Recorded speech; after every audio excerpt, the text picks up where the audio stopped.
Yesterday we started by everybody sharing their own impressions. Then the one thing will lead to another. We started talking about revelations or anything. Anybody wants to share? About yesterday? Yeah, about this whole week. Yeah. Maybe not just yesterday, all the way. Yeah. Okay. Pastor Pearl. Okay. Yesterday. No, what? not Pierre. Pierre. Pierre. Pierre. It's Peter. Yeah. Paul. Pierre. Yeah. Pierre. Yeah. Yes. One thing from yesterday. I don't think it's visible. It's not visible. You have to, do it in a way. Illumination. You have to care about that. It's better fine. Now. It's the light direction. It's fine. Okay. It will change. Touch it again the way you just did now. Again. Yeah, that's better. Most of the great things have been said yesterday. But one thing I've noticed about how you are doing things. So I know you are doing things on purpose. So I observe because it's living leadership for me. And most of the leaders I know, when they have a meeting, they are the one who talks. But yesterday, you only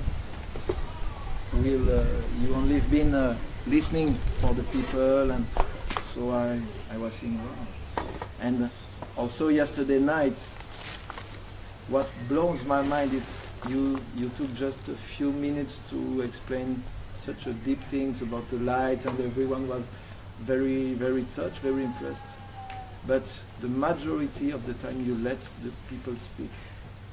So when I know the value of what you could have said, you must have a big purpose to value our word too. And for me it's a great lesson to learn. That's why I have noticed of what you are doing. Anybody wants to comment on what the pairs? Or you have your own impressions to share? Yeah, not to comment. I have my own impression. The two things that caught my attention during those 3 days were, the first was in the church, in the big hall. After all the celebration, you decided to hug everybody and talk to everybody. Everybody who came? Who came, yes. Not everybody came. Yes, yes, exactly. And I was, what the place? Yeah. I was looking like that. I was just impressed because for someone like you to spend, usually when one leader finish some kind of to come, you ask, I want to hug you, each one of you.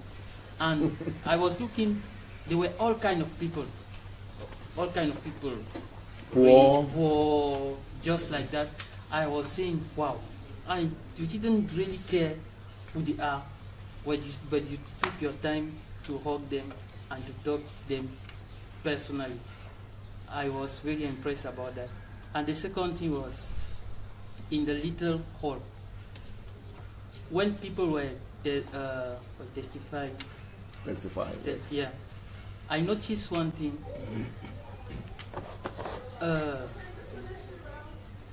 I noticed that there were a lot of people who have been with you since the beginning of your journey. And I was impressed. I understand because of when we see all the challenges you are going through now, I understood that the people who, for example, left you were the people you just who came later. And the lesson I took from there was, if you want to know the truth about something or about somebody, you don't have to ask the people that you just take along the road. Go to the source. You start everything. Yeah. And I was impressed. That old woman who was ready to go even in jail because of you. Yeah, I was just wow. And like every time your humility is just what I do. Would that be an example for you to follow, to copy?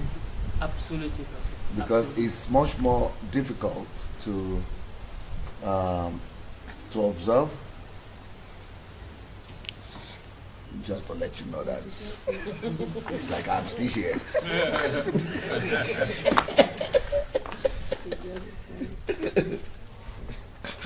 So I've also noticed that it is easy for people to observe like this,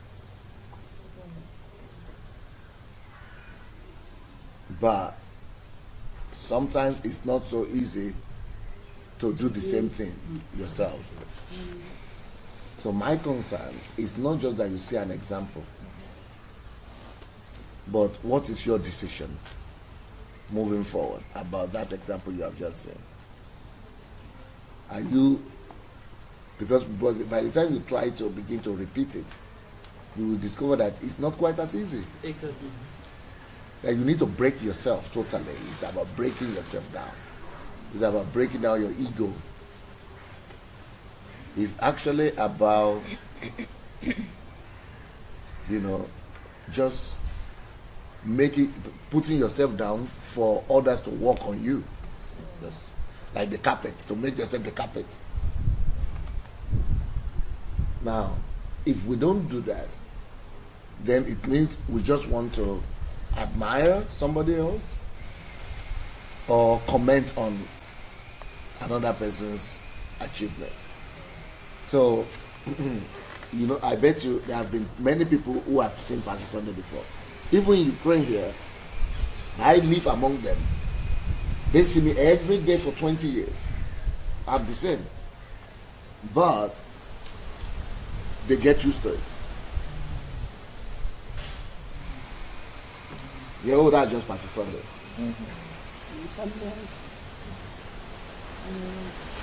And for you who are coming around, if you are not careful, you could just discover that, oh, that's just Pastor Sunday. So you remain in your own comfort zone, and you don't even strive to change yourself or to be like that, because you've got to intentionally change yourself to become like that. Just like I was talking about yesterday about, what's it? Love not easily provoked. Because it's a hard work to do. So, you want to comment on that?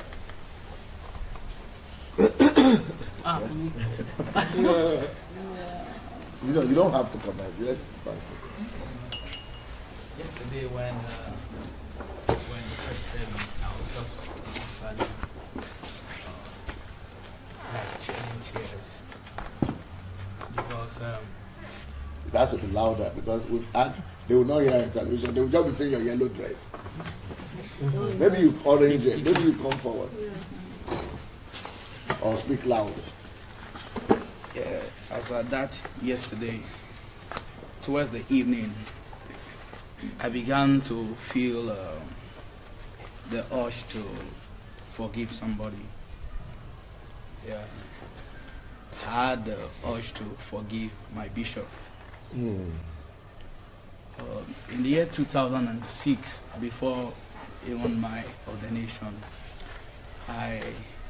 there was some crisis in the community where we were. Some militant boys attacked the crusade, and I went out to protect the bishop when a boy was coming with a cutlass. So one way or the other, I stood in front of the bishop and trying to stop the boy. The boy descended on me with a machete on my left hand. Just by God's own miracle, I can't explain to date, he didn't cut me. So after then, I got into the ordained ministry and I became the bishop chaplain. I have served the bishop with the whole of my heart for 11 years. There has not been any day he hugged me. I was like his personal assistant for 3 years before I was sent to plant churches. I planted 2 churches and I was made even head of missions. When after I got married, and I'm like entitled to 30 days of annual leave. I wanted to come and see my wife here in Ukraine, so I applied for leave as my entitlement. And he said, there's so much work you can go. It repeated itself for 5 years. And when I was going into the ordained ministry, I had the Lord telling me not to go on salary, to work full time, and not to receive any stipend from the church. I'm beginning to understand Anastasia more. When Anastasia keeps on saying, no, you don't need to move it, just let it be on it. My best mentor, what was my best mentor in the whole wide world. I begin to understand her more and more, because if these things are the things that are happening out there, it's like Anastasia, we might begin to forgive you for trying to even question it.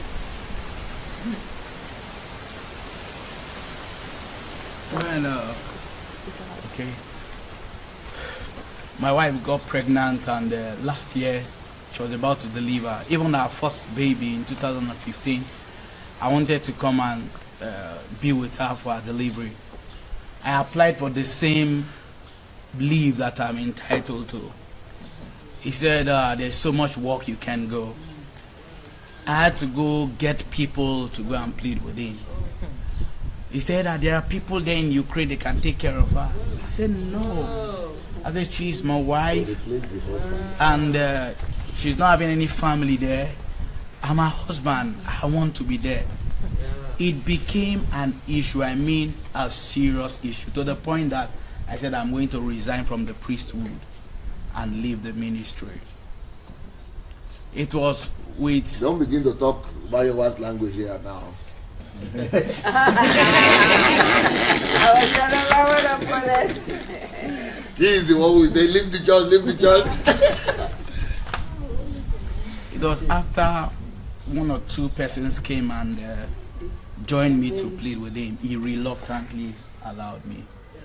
Now, same last year when my wife was to give birth to our second baby, the same thing happened again. I discovered that he was not interested in my welfare. I was working full time. I was not receiving any stipend, and I was on ground. I wasn't having any other job. I was on ground 24 hours of the day. And my family, the welfare of my family was not like of concern to him at all. So that last year, I told him, I said, but with all humility, I know I have sacrificed in following you. On 2 occasions, I've had boats mishap on the IC. Even in one of them, he was in the boat, and we're able to, I know how to swim, but he doesn't know how to swim. We're able to help him and rescue him into another boat. I have gone through pains with you, and this is what I am like receiving from you. I feel so bad about it, and that I'm ready to leave. If this is what ministry is all about, I think let me just leave and just go sit down in the congregation and serve God. While my wife, even after that had happened, we were able to reconcile, and he allowed me to travel. When my wife was in the labor room, I called him just to inform him and get prayer from him. He didn't take my calls because he was angry that even though he had permitted me to go, he wasn't happy with the whole thing.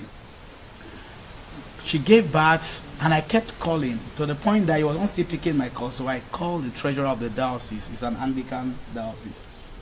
So they were in a conference. So I told her that please just... Now, is it becoming clearer now what it means? You don't need to move, just leave it. Let it go.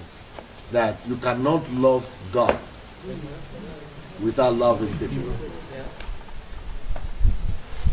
But people who don't understand that revelation, they are thinking it is possible to love God without loving people. They are thinking it is possible to serve God without serving people. So you now tell me, which is more important? Just to be in church and be serving like this? Being like this, becoming like this and say you are serving God? Or not even to go to church at all, but be like the Good Samaritan? About it. You are talking about it. We had a show today. For over 1 hour. We had a broadcast. Did a live broadcast. Well, because that's what Jesus was trying to tell us. Jesus himself, who started the church, who is the owner of the church, said the Samaritan, the Good Samaritan, is better than the priest who was going to church. His own church, Jesus' church.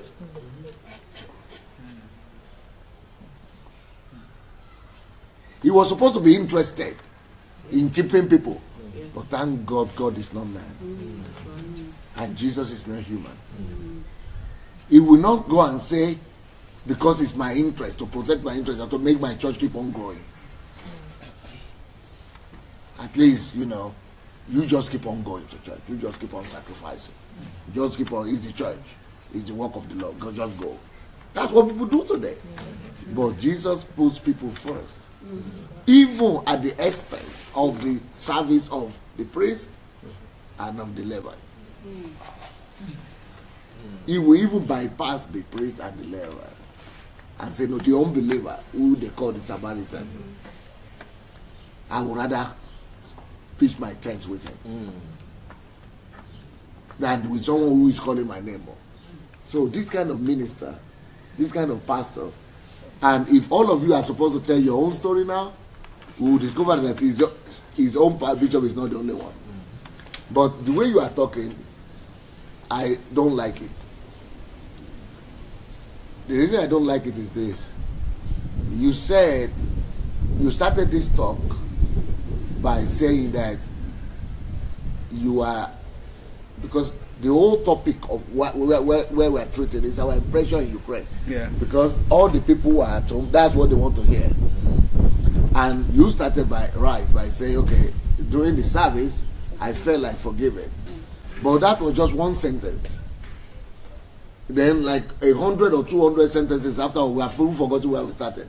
So we should not leave the point of our discussion, which is our impression here. So you have to always make the secondary thing shorter. You don't use the secondary illustration to kill the primary. And then, then we forget even the primary purpose of our discussion in the first place. So you have to make sure that even when you are going to the secondary illustrations, you are still paying more attention into the primary. The primary is still having an edge. So make it continue. Even though I want to hear that thing that about that phrase, and what the decision you took eventually, me I want to hear, but I still must be more logical than I'm emotional. Now the main point is this: when we are at the resort, when you after you arrived, you were greeting everyone and you saw me. You hugged me and you asked after my wife and my family. I didn't even know that was the point he was going to. Then this is the one you are supposed to emphasize even more than the long story. At the heat of the whole thing, everyone, that crowd there. Why would you, if you are the celebrant, you are meant to be, you are there for us to celebrate That's a strong you, point. and you will now leave all of that. You can hug me and go. Then I've not seen your wife. How is your wife? How is your children? And for these 11 years of Anglican priesthood, I never saw it from the bishop. That's a strong point. That's the point. You have to emphasize. You have to now talk more further on this. Not because it's of me, but this is the primary. The primary should always have more than the secondary. No, don't touch it. So then go ahead, go on from there, and begin to make your conclusions. Why?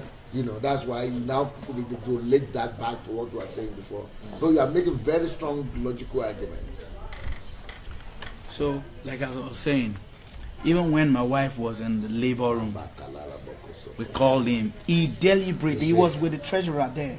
He saw my call and refused to take my call. I sent him a text. He got the text that my wife has delivered a baby boy. But then I would say, if I were you at this point, so we are learning. Yeah. I would say, but on the other hand, here is somebody that I have not even served. Will, in the midst of that occasion, the midst of the activities of that day, even after hugging me, will now take his time to ask after my wife and my children, and was even asking me to bring them. I want to see them. It's not there. So yesterday I was just in my heart. I said I'll forgive him because I've already moved ahead. I've held some bitterness. I've kept bitterness in my heart against him and against even the work that I did there. But I'm free. I will live in this place free. Strong point. Strong point. Now I know where you are going. Wow.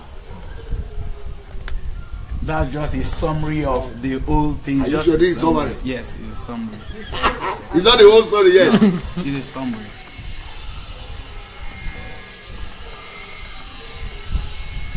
Anybody? We are sharing our impressions over the 3 days. Caroline, it's like you've decided to talk after The birthday somebody left. Somebody left. They put makeup brighter. I think the thing that struck me too was the people who were there from the beginning, because one of my biggest prayers when I was like a kid was to have friends like Jonathan or like Naomi or like Shadrach, Meshach, and Abednego, Mordecai, that person who sticks with you through thick and thin, through fire, through persecution. And that has been like, if I can get just one of those in my life, like I'd be set. And what I saw, especially yesterday, was that you have many Mordecais, you have many, Shadrachs and Meshachs, you have many Naomis. And the only question that came to me was, I wish that I could have been there when you were making the sacrifices for these people. Because that's when the bond happened, is when you were making the sacrifice. And it's almost like you can hear the story. The biggest problem that I have is that I have a hard time feeling something that I haven't experienced, which is why I was wishing that I could have been there or heard the stories of how Pastor really went to the depths to sacrifice for these people. Because at that point is when you decide, like many people that we heard yesterday, is when you decide to stick with someone, when they've really made a sacrifice that you've never seen before. And that was really what struck me, was how many sacrifices must you have had to make, and how deep and taxing must those sacrifices have been for people to stay with you for 24 years through all kinds of persecution, and even decide to take the blame for something that you didn't even do. The sacrifice must have been big, just like Jesus. The gratitude fits the sacrifice. So I think that was the thing that struck me most. And the question that I had also is, how does one that has not been in these situations, like in church, has not suffered these persecutions, get to the level of appreciation? When they say to those who have sinned much. Yes. Yeah. Those who love much. Those who love much. Who are forgiven much, love much. Yeah, yes. And so my whole life I've always been in this place where I haven't done so much wrong and I haven't been exposed to so much. So it's harder for me to get to the level of, I guess, feel as those who have gone through one kind of situation.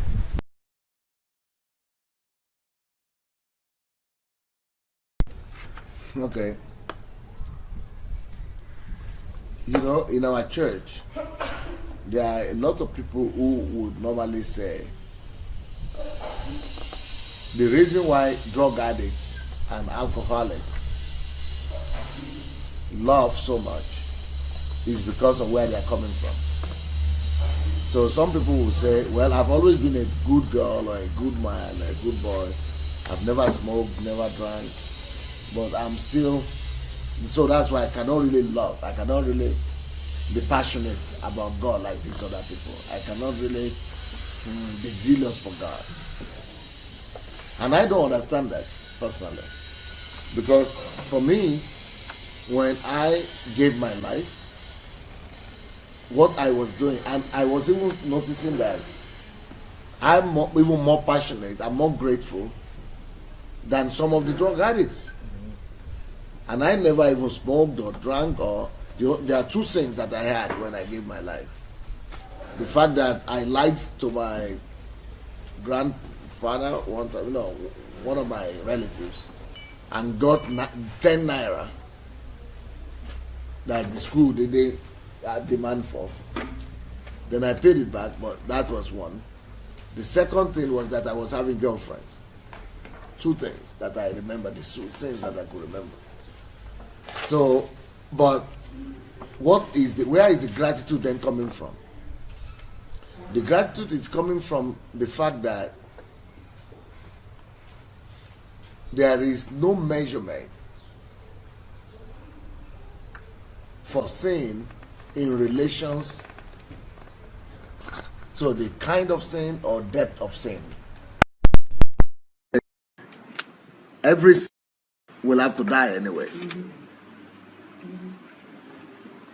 So since I was a sinner, and any other sinner, it doesn't matter what they did, all of us were supposed to go to hell.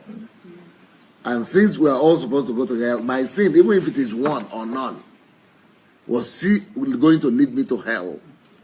So I'm a sinner. That just, it's not about the magnitude of the sin or, how long it has been done, I've been in that sin or whatever. It's the fact that I'm a sinner, and I realize that I'm a sinner. So the punishment for sin is for me to be condemned to damnation. It's death. It's hellfire. So Jesus went to the cross and gave his life. I was not there when that happened. But I have a head, I have a mind, I have imaginations.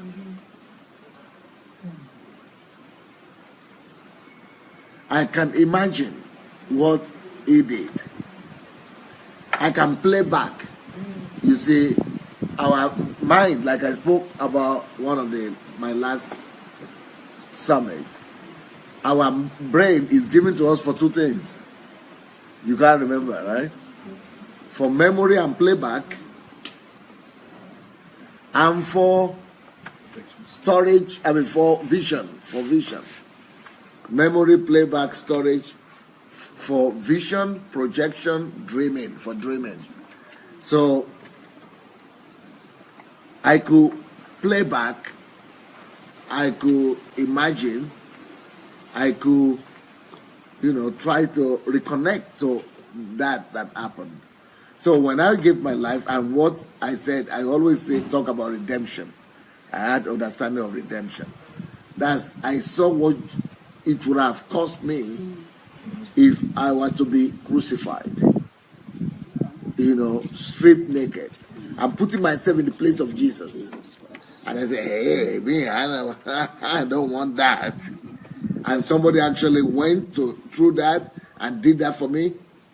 For me, it's no more about what I did anymore now. It's no more about my sin or what I did or didn't do. But it's just seeing him, an adult of 33-year-old, stripped naked. In the photographs, you see him with pants and underwear. But in real life, there was no underwear. Just the shame of it.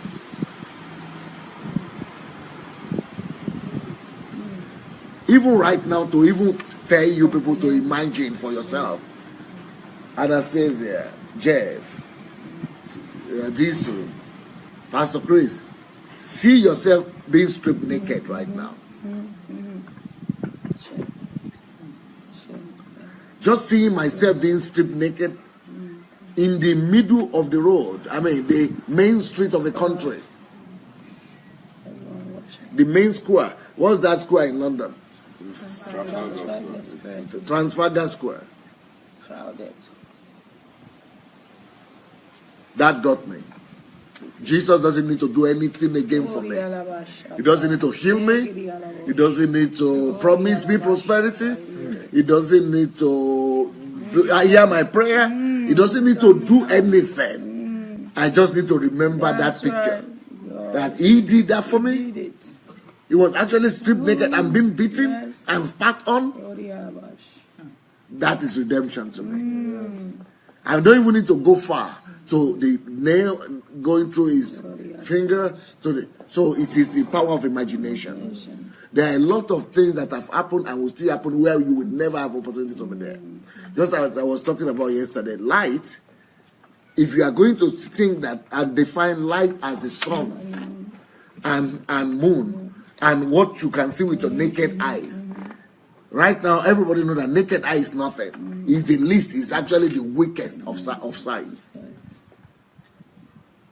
So there are deeper level of light and sight that you cannot see with your naked eyes.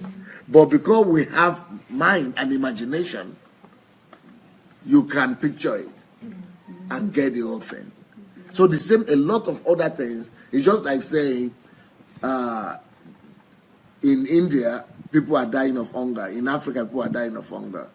In some states in Nigeria, there are some children that are being punished or starved because they were branded witch children or something like that. And I will never be able to see that. Or Ethiopia, hunger because of famine. I will never be able to be there.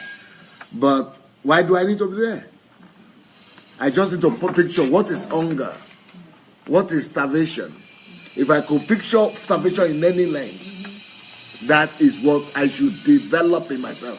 So, waiting to be there means to passively wait till something happens to me. Then to have natural reaction of compassion. But that's why we're human. As Homo sapiens, I don't need to be there. I have the mind. I can develop even a greater compassion from here than somebody who saw it happening. You understand? That's the work of the mind. You have to be proactive about developing sympathy, is it not sympathy? Empathy and empathy in yourself. Sympathy and empathy in yourself. Rather than waiting for something to happen from outside. Normally the things that happen from outside will affect you, but for a short time. It will still wave because I'll fade away. But if you develop it from your inside, that is much stronger. It is the things that, the feelings that you are able to develop by yourself from inside that will be sustainable because you'll be able to go back to it and revive it and reconnect it over and over again. But if you are just waiting for it to happen from outside alone, then those things from outside, they only last. So you are going to have to be waiting for different events to happen again. It's just like saying, I'm not a woman and I don't know what it means to be raped. For a long time, I couldn't imagine what it means to be raped. But I have to imagine it to get to see how bad it is. But I would never experience it. So if I'm waiting to experience what rape is, to understand rape, or to hate rape, or to know that rape is wrong, I'm going to wait a very long time to come. And not every woman will be raped anyway. So it is all about inference rather than reference. Inference rather than reference. Yeah. Anybody else want to share their experience? Yes, I want to speak again about, okay, so the party. Party? The celebration party. Okay. Celebration party. So you had the stand there with all the lovely Louder, balloons. You had the You stand. removed the mic. No, it wasn't effective. I think there's something with it. But she brought her own. Yeah, it's the device. It's not accepting it. Well, it's cutting it. Okay, yeah, it's better with this. You can hear because with the noise, it would have been good to have a mic. Yeah, but you said you had your own. Yeah, mine was the same when I tried it. Okay, so you had the stand where you had the 50 with the balloons and everything. And typically when somebody is celebrating their birthday, or somebody of some high status, so we have what we call the high table. And what I'm used to is that with a high table, the celebrant stays there. And that is the usual, that is the norm. But for you, you only sat there for a couple of minutes, you left that place and you began to engage everybody table by table. So you began to engage everybody table by table by table by table. And the lesson I learned that day was that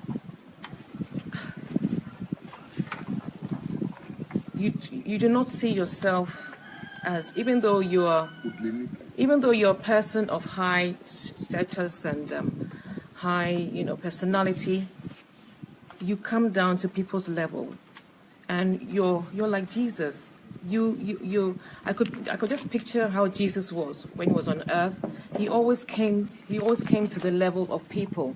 He always engaged with them. So the lesson I learned that day was that this party, even though it's you are the one turning 50, but it was our party. It was our party.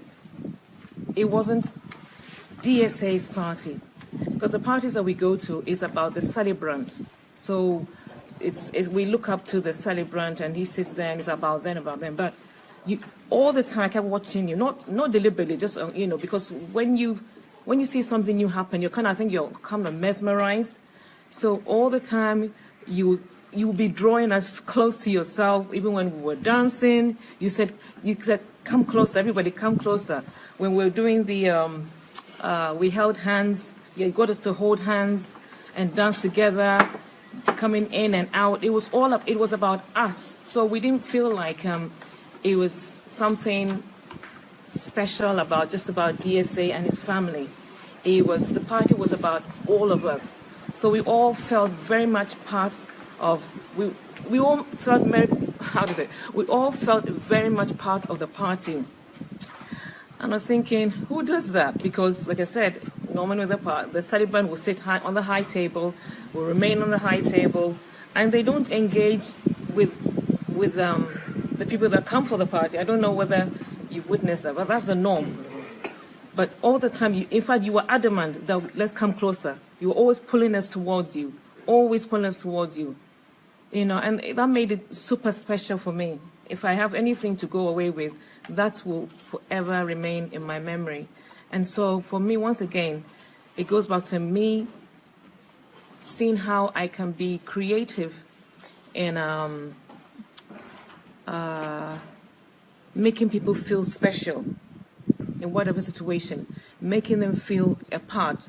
I'll say one quote-unquote gripe I have against the church is that there's this separation between the members and the leadership, and I would love to see more and more of that, where there's no boundary, just like Jesus. Jesus touched everybody, whether you were, in fact, when the disciples, I think, Jesus, I don't know whether he was tired or was sitting there, and the disciples, the children wanted to come to Jesus, and they were trying to, to get them away from him, and Jesus rebuked them. And when you read the Bible, it said he rebuked the disciples. He was not happy about that. He said, let the children come to me.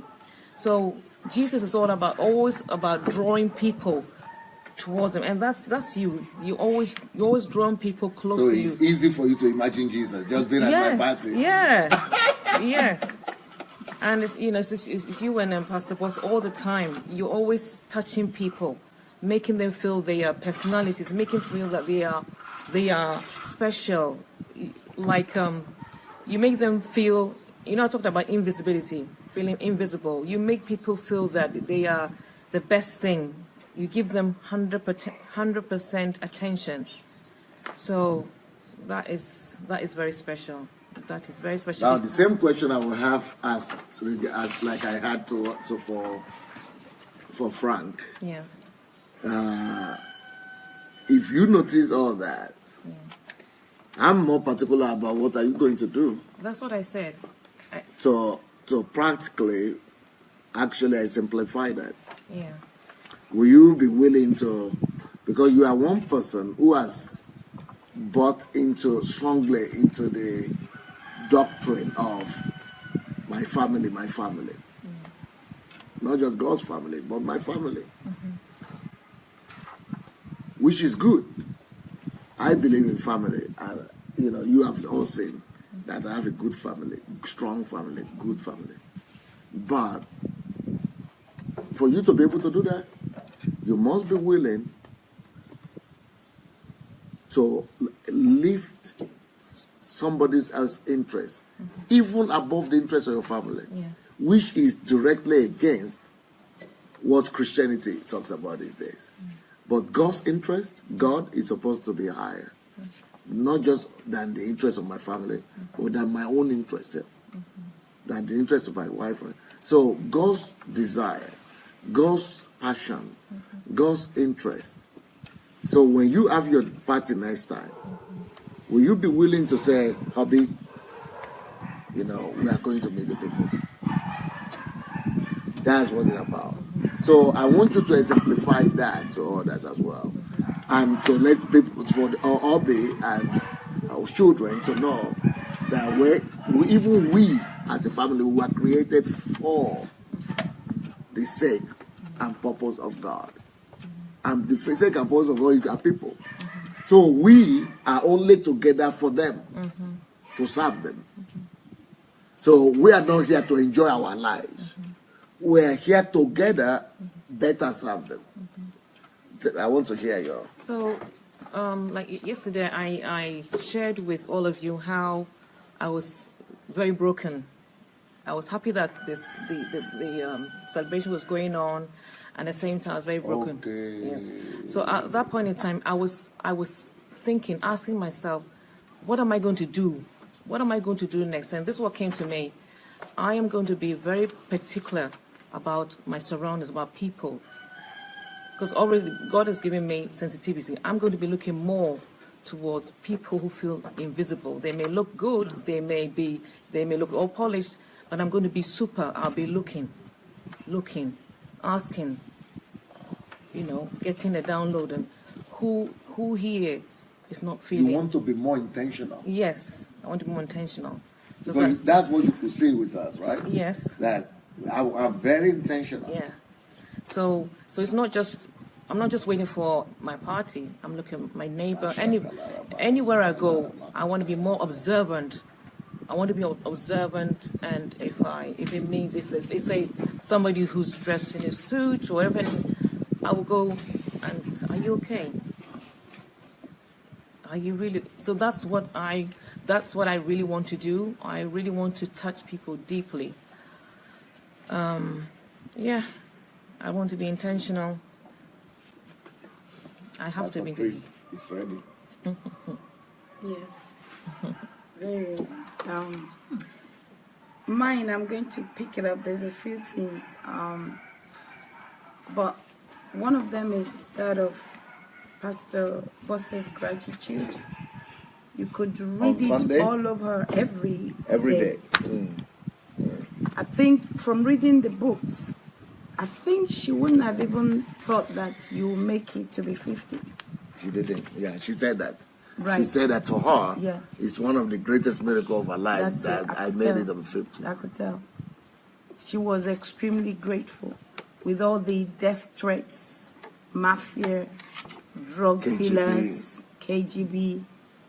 You know, there was one I read. They were actually gunmen inside the service. Yeah, the service. I came.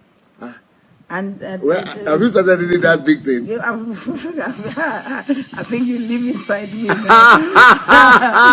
More like it. You are having access to information that most people don't even know. And so for a woman, to her, you know, I'm speaking from a woman's point of view, and you could see it radiating all over her. And like you said, you woke up and you saw her, you were asking, are you really the celebrant or am I the celebrant? To her, she was the celebrant. Yes. You know, because for all I know, you could have gone to be with the Lord. Long time. But I'm the one celebrating this day.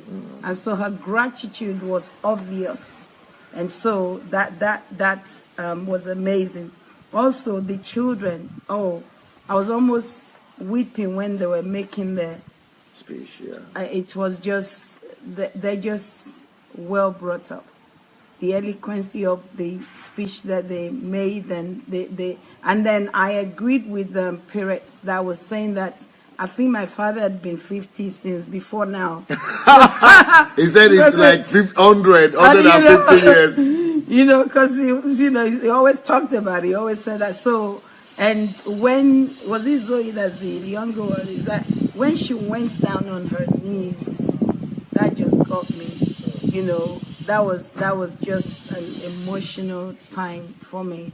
That the children themselves, they were grateful because, you know, to us, you said that you had actually prepared them that they could lose you anytime.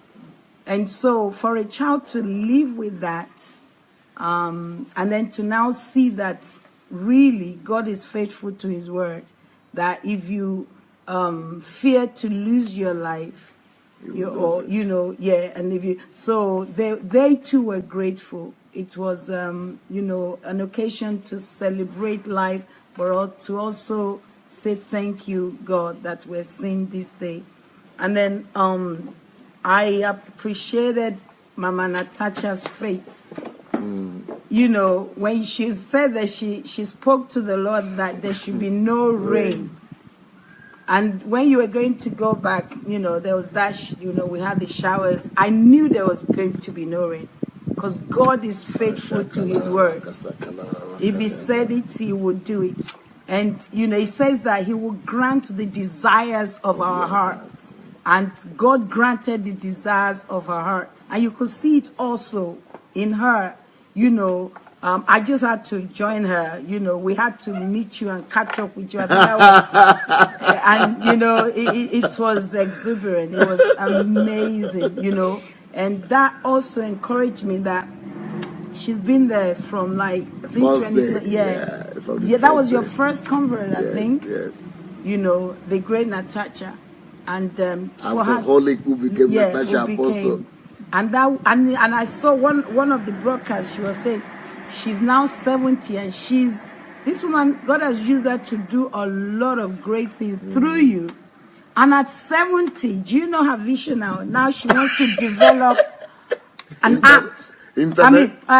So no, it's not even an app, what do you call it? Social network. That will connect all alcoholics all over the world. In every country. A 70-year-old woman. It's like she's saying no to the devil in every ramification. Say, look, she said initially she told the Lord, by the time I'm 70, I want to go home.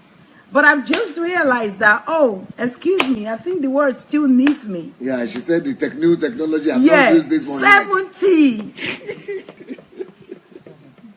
But you could see the excitement in her as well. You know, that imagine if God didn't bring you, where would she be? Probably she would be dead even, you know. So that got me. And then the church setting. I mean, we were brought there. No seats, no. And, you know, it was like first come, first serve. Yeah. I mean, you saw the faces of some people that you knew that some of us should actually be giving preference now. You know, at least we came from, you know, don't you know who we are? All the way from California, from, where are you from? Maryland. From Maryland, from Canada, from Israel, where's Pastor Rory from? Yeah. Or Sweden, or me, Pastor Chris, Ogenembe, hey, come on. England. Don't you know who I am? You should have set up seats for us now. Yes. But we understood straight away from your personality and from who you are. No special that's just it. No special treat. You know, everyone is important. Everyone is important. In God's eyes. Everyone's equal. Hallelujah. So, just to us, it was just deal with it. Is it normally that like that? People have to ask. People normally have special seats in places. Yes. Okay. Yeah, the normal thing would be like you're having international guests. Okay. Special seats would have to be reserved for them, just to honor them. That they actually came. I will learn. You know, that they came to celebrate you. They spend their money. They've come to, so you have special seats. You have special buses to bring them to the events. You know, so they don't have to be lost in the crowd, and you understand. And if there were pastors, you did this, you did that. But we understood that. You understand that? Really, quite frankly, every one of these people, everyone is important. As far as God is concerned, none is more important than the other. As far as God is concerned, take away your title. God is not interested in the pastor title that you carry. God is not interested in the doctor title that you carry. That alcoholic, that drug addict that just got saved yesterday, even if she weren't saved, but in that minute, if she's there, she's as important in God's eye as you are. As a matter of fact, the most important person is the lesser. Hallelujah. That's what the Bible says. Person, yes. The most important person is the lesser. Yes. And so we just had to, we had to deal with it. I mean, I didn't have food and I didn't even care about it. Others were, I was just so excited that everyone felt connected to you, that they were important enough to even have seats, to even celebrate you. And before you came in, the array, the way they lined up to receive you. Red carpet. Oh, that was so beautiful. That was just so beautiful. In the church, eh? I don't know. Was there a video of it? I did a video of it. Did anybody see any video? I saw the video of the red carpet of the Admiral, but I didn't see any of it. Coming in. Did they have it? I'll upload it. I did it. I did it. And it was, to me, going back to everyone is important. Every person is important to God. And I think that's the way you've dealt with people, to make them feel like you're not lesser than I am. You're just as equal in God's eyes. Yes. Yes. And that's why you're able to sort of spend time with them, to pour into them, to ask after their welfare. Like the list of the honored, those that were honored yesterday, it wasn't about, bishops see the one that had been there since she was a baby or a child. Yeah, from 8 years old. See the driver that's been carrying him for 10, 11 years. 15 years. See the one that's in charge of the kitchen now. I see that woman that said, if they put you in prison, I'm going to the prison for you. And she meant it. Yes. She would take your place. And you were so grateful and went on your knees in appreciation for her heart. Because that was a genuine heart. That got me. And then finally, when you talked about your vision is worth dying for. I think you are moving finally to the other point without completing. I think I'm feeling that you are not completing each one of the stages. I'm always... No, okay. not being a hurry. Okay, my apology. I feel in the spirit that you jump You know, Okay. you should expand, you know, more to people and reach Okay. the conclusions and, you know, round everyone, at least the last point or everyone the other point, you know, up. Because, yeah, you are speaking very anointed stuff. Somehow I had a new anointing come upon me to begin to make everyone feel so important. The fact that you don't have the posh car, the fact that you come to church by bus, but somebody else came in their Lamborghini or whatever, what's, I don't know, the best one, the Mercedes, the latest Mercedes. Doesn't mean I give the one with the, you know, the best seats in the house. No. Because if that person came into your life, even their time they're spending with you, it's so important that you've got to honor them and honor everybody. And I saw that yesterday. And I think the people are so used to it. Yes. I mean, the lady that ushered us in was saying, "You want to sit down on the floor?" I said, I used to it. Yeah, I used to it. She knew where we were coming from. You want to sit on the floor? It's become a culture. It's become a culture. It's a house culture. Yeah. Everybody do what they need to do. Nobody claims anything for themselves. Nobody claims significance or importance or because I will sit on the floor if necessary. I had to say to her, "No, it's okay. It's okay. stand. Pastor is coming. We will all welcome him." Do you understand? But eventually we were sorted. You know, that's the real gospel. And initially I was wondering, why Pastor is teaching us on time management? Why the many hours? And then God gave me the answer. Those people need the hours. Because you're spending time to touch them. That's more important than the time. I'm always thinking of time. I'm like, I've got this to do, I've got to do. But and then I realized, well, you're working for the people. It's all about it. You get to their heart. Jesus gave them time. He gave them days such that for days they didn't have food to eat. Ooh, my God. 3 days. He was still pouring into them until the disciples came and said, "Master, they are hungry. These people have been with you for 3 days. For 3 good days, and none of them had nothing to eat." And he said, "Okay, you give them food to eat. Because as far as I know, they enjoy the word. I enjoy giving the word. Yes. You know, if you think they're hungry, give them something to eat." Yes. And he gave them that time. He spent that time with them. And so that, I got an answer from that. That when it comes to mentoring, you teach us, you pour into us as far as leadership is concerned, but also you're mindful of the fact that you're reaching out to the people. You don't hurry out of their sight. You give them the maximum. I learned from that. When it comes to administration, business, efficiency, effectiveness, mastery. But when it comes to people, until I communicate God's touch of love to everybody, I've not done my job. Time is irrelevant. I must communicate God. God must be released. Until God is released, not on the message is preached, not on the program is finished, until God is released, nothing gets done. To everyone, personal touch of God's love.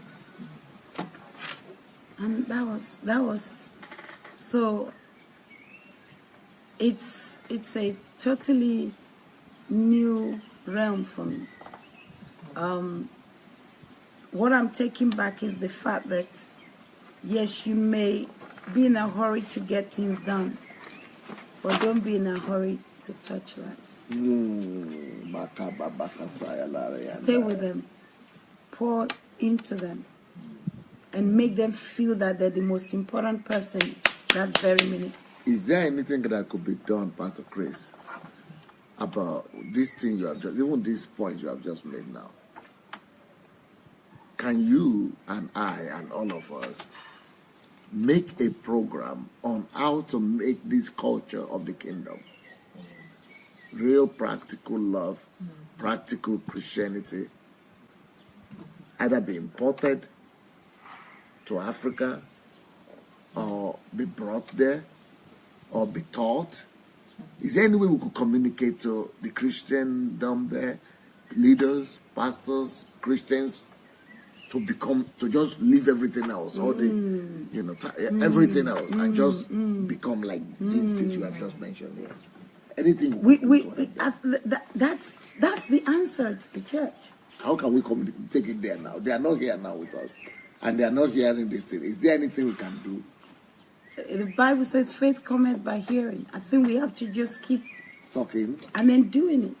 We, a lot of pastors are actually attached to you. They're associated, and so if we start to live that you think life, they are washing some of them. a lot of pastors are. Yeah, that's just the truth of the matter. No, that's not true. I'm a pastor, and I know a lot of pastors. Yeah, I know a lot of my friends. What I'm saying is, I don't think they're going to do it. No, they are doing it. Trust me. There are pastors whose lives are being touched. They're watching, but they're saying what pastor is bringing is going to destroy a lot of theology. No. Things they've always. I still will speak for pastors, though. Do you understand? I still will speak for pastors because there are hungry pastors. There are pastors who don't want to do things the same way. There are pastors that are hungry for the truth. There are pastors that are after God's own heart, and they're crying out for help. And we can't eliminate that. We can't categorize. We can't put everyone in the same box. Yes, there are the odd ones out, but you understand. But there are those who have been waiting for this for a very long time. There are. Not every pastor is in the same. We've got to be careful, because I know that, because I got to that point in life. Our success, everything, that's nothing.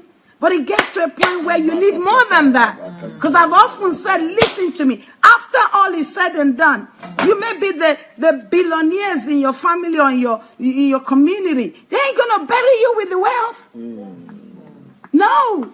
You've got to, something starts to crave from within you. And something starts to tell you, I'm more than this. I'm more than this. Something could be better. My life could be better than this. And so you're hungry. You want to go to the next level, but you just don't know how. You try to get to the big guys. You can't get to the big guys. You travel across sea, oceans, why can't you get to the big guys? What's the problem? That's what we're talking about. Not reachable, not touchable. Maybe we should just apply or write a letter or send an email. Even if you do that, you don't get it. If they reply, they will give you an appointment. If you do get an appointment, thank God. So you think it's not so straightforward? Like it's not at all. I tell you, listen, a lot of young pastors are actually hungry.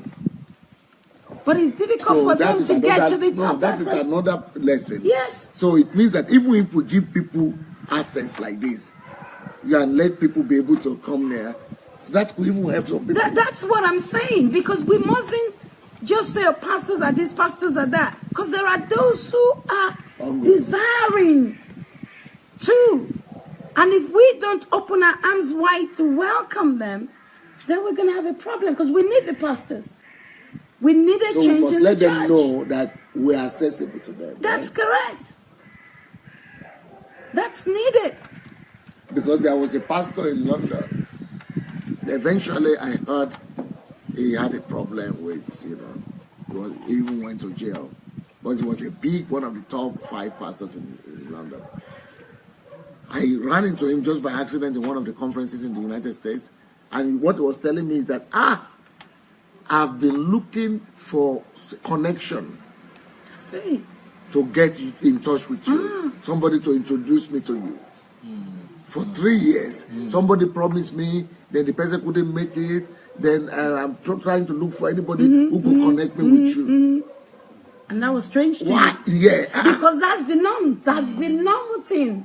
Because to him, Why should you wait for 3 years connection? What are you talking about? because it's not normal to have direct access. You've got to know somebody, then know somebody, then know somebody. Just go to my Facebook page. Right? Maybe tell every pastor. Yeah, so just they go can to my do that. Facebook page, Messenger. There is something they call Messenger there, or inbox. Private, message. Just inbox. Hi, is that what you did? And Pastor Sunday will get through to you. Mail, and you. A mail. I was amazed you answer me personally. Yeah, I didn't believe show it. him. Wait. Move closer to him. This pastor. Yes, I wrote a mail and I received an answer signed Sunday Adelaja. I thought, no, it's probably his assistant who took his name because it's impossible. And but the next answer came and I was feeling you were really behind the mail. So I said, well, maybe because even me, I pastor a little church in France. I have disciples, very young people, and I'm just like you. I'm close to people. I love to be close to people. And we were taking coffee with a young person at the church, and many are from an African country. And one friend of her found at this moment from Africa, and the girl said, "Oh, I'm taking a coffee with the pastor." What? She was shocked. You mean you're really drinking a coffee with the pastor?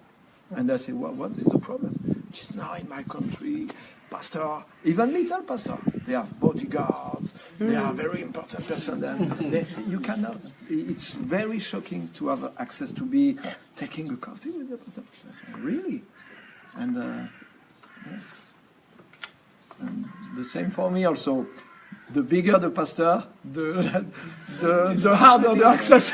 And maybe if that pastor had access to you, you must have gone into that mess. Maybe he was looking for help. I knew that. I knew straight away. Maybe he was looking for help at that particular moment. Maybe he was looking for help. But why should he even think? Because so that's the he just name. assumed Yes. that saying Pastor Sunday is big. Yes. I can't reach him unless I know someone that knows. Even the pastor of the church that you are in, is serving in. It was a big pastor in the UK too. He wrote a letter to me and said, I'm looking for a way to get you. Is there any way to get connected to you? So when I replied, he was saying, are you sure this is Pastor Sunday? Pastor Sunday. So, but he never wrote again. Maybe that was a few years before the problem. 2 years before. No, it's again. So, no, because people won't understand. I understand. Being a pastor, I understand. I sit on their seats. Then we have to also, all of us, send out the word there, because if they are still thinking that I am still like that, it means I don't have enough information out to let people know there could be something different, or that we are different. Yeah, because the normal thing is that you don't just go directly to a big guy. You're a big guy. You have to have somebody who would You take can have you. as much access as you. Yeah. But I became a hit after the agency. That's the truth. Pastors are crying out. There are pastors that can't even reach their so-called fathers in faith. No, it's not possible. Oh yeah. There are fathers in faith that don't even know that they are pastors in over some parishes. Because by hierarchy, you can't even get, let me not even talk about certain things. And they're dying inside. And they're not going to talk to their members, their congregation members. They're going to go to you understand? So they want someone private that's outside of their own denomination they can relate with. Well, how do they get that?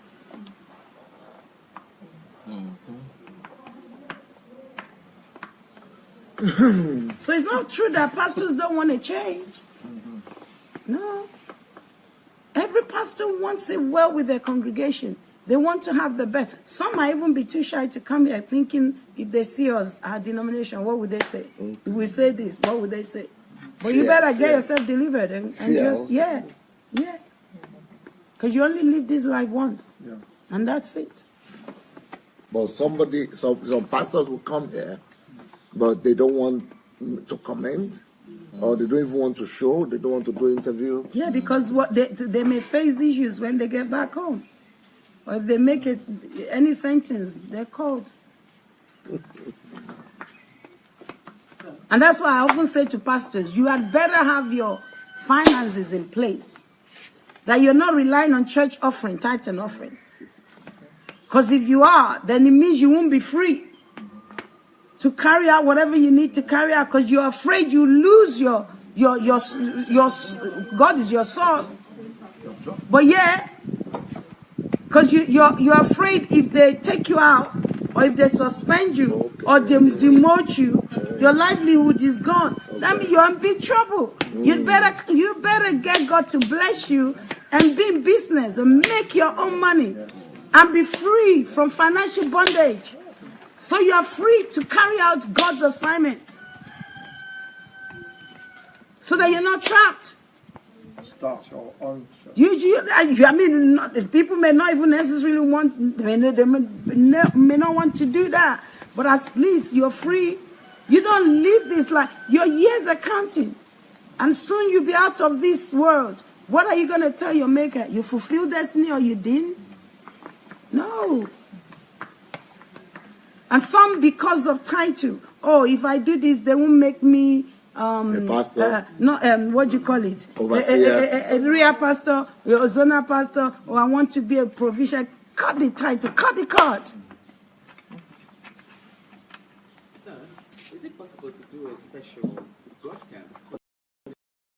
Pastors need help. Pastors are So they're maybe bleeding. based on that, because they would come Pastors to a are thing bleeding. like that, they would come and listen. So then, if that's Or if it's just sessions for pastors, HMTs for pastors. oh no, even if it's not HMT, just a live broadcast. Maybe like you do a Saturday summit, just maybe 2 broadcasts or 1, calling on all pastors, because they would come to a forum like that.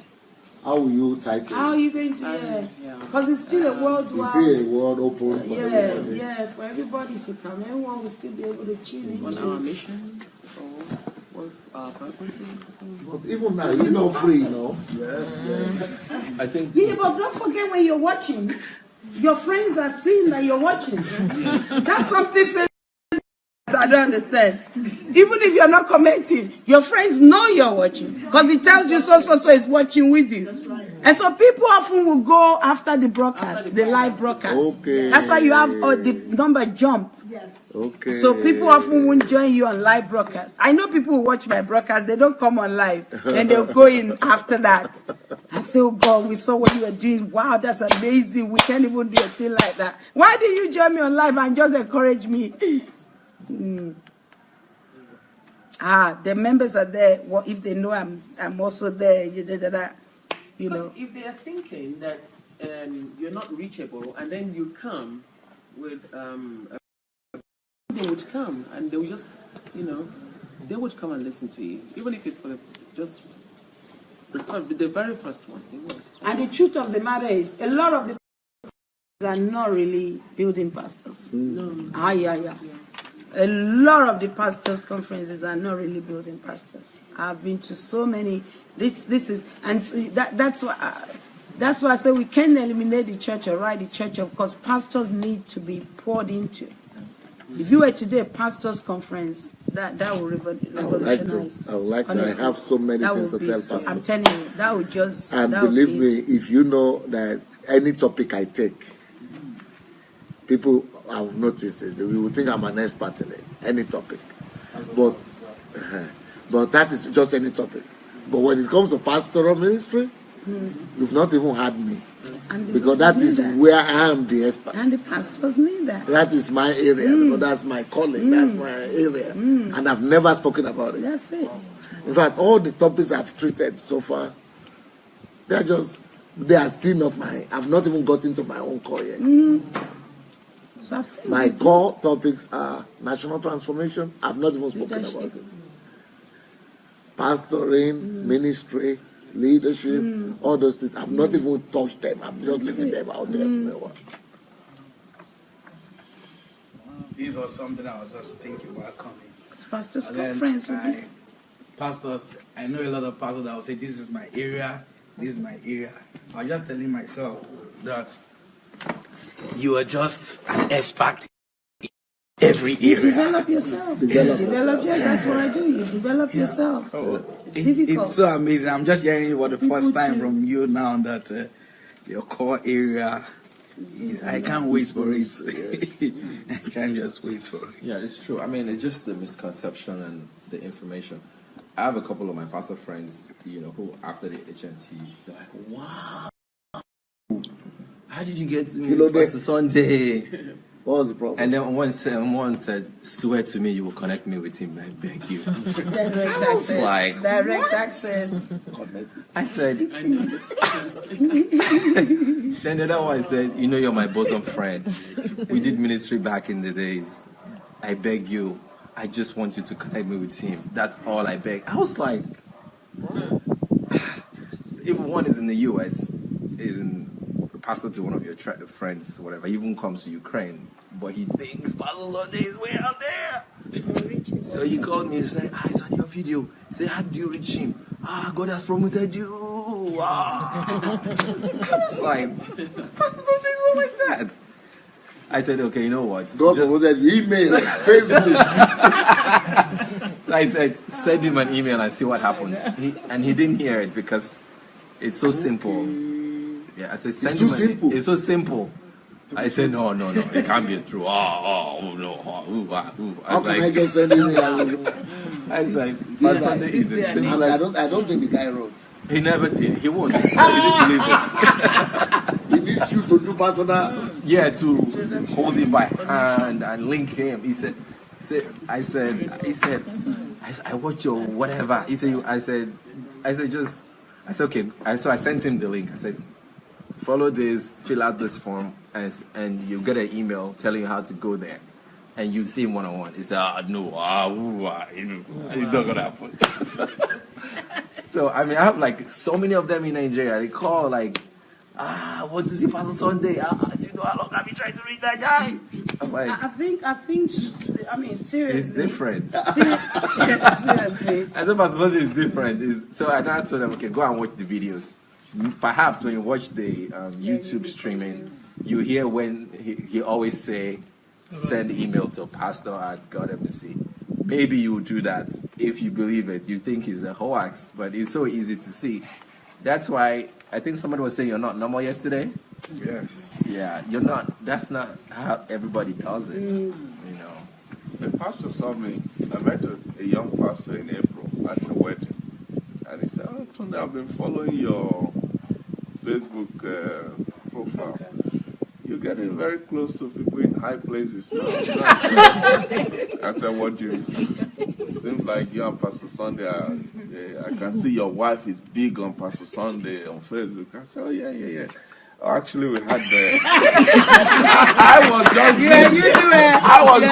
I was just thinking this is normal conversation. I said, "Oh yeah, actually we spoke to him on Skype." What has the church become? Sir, listen, sir. I said, sorry, I didn't mean to say No, listen. why not? I'm the listening. I know I want to hear. So I said, we spoke to him 2 days ago on Skype for about half an hour or so. He said, tell me the truth. Is either his media guys are so good at bringing people together to make it look like he's very free with everybody, or is it that he's that free? I mean, he So can't. they are not even believing what they are saying? Yes. He can't be that free. Everybody is in his face, is with them. I said, yeah, it's like that. Just so the church. So he was asking you to tell him the truth. Say, as a friend, tell me the truth. Is this something that the media team the engineer, it's a make-believe, or is it really true? I said, it is very true. That's who he said. No. The pastors are really hard to get. You know, they're segregated. There's protocol, and there's a list. Pastor, you have to go through some kind of hierarchy once first. Why do you want to see him and all of this? So they never believe that it's true. That, you know, they can just be one-on-one with you like that. I mean, the other ministry where I before that pastor used to be in campus ministry. So back then, when we were in school, we followed him to all those campuses, minister, and then he started the one in Lagos, and it began to grow. And I knew when we used to have access to him, like we were all like close. And then one of those Sundays, he just announced a change in system, that from now henceforth, you know, you can't see him anymore. I knew the days, like yesterday, that he announced that. So from that day going forward, you couldn't have access to him.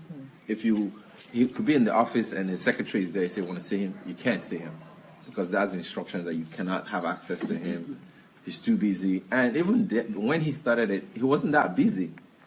We weren't even up to 1,000, you know, and the ministry then, you know, exploded, but that system had already been in place.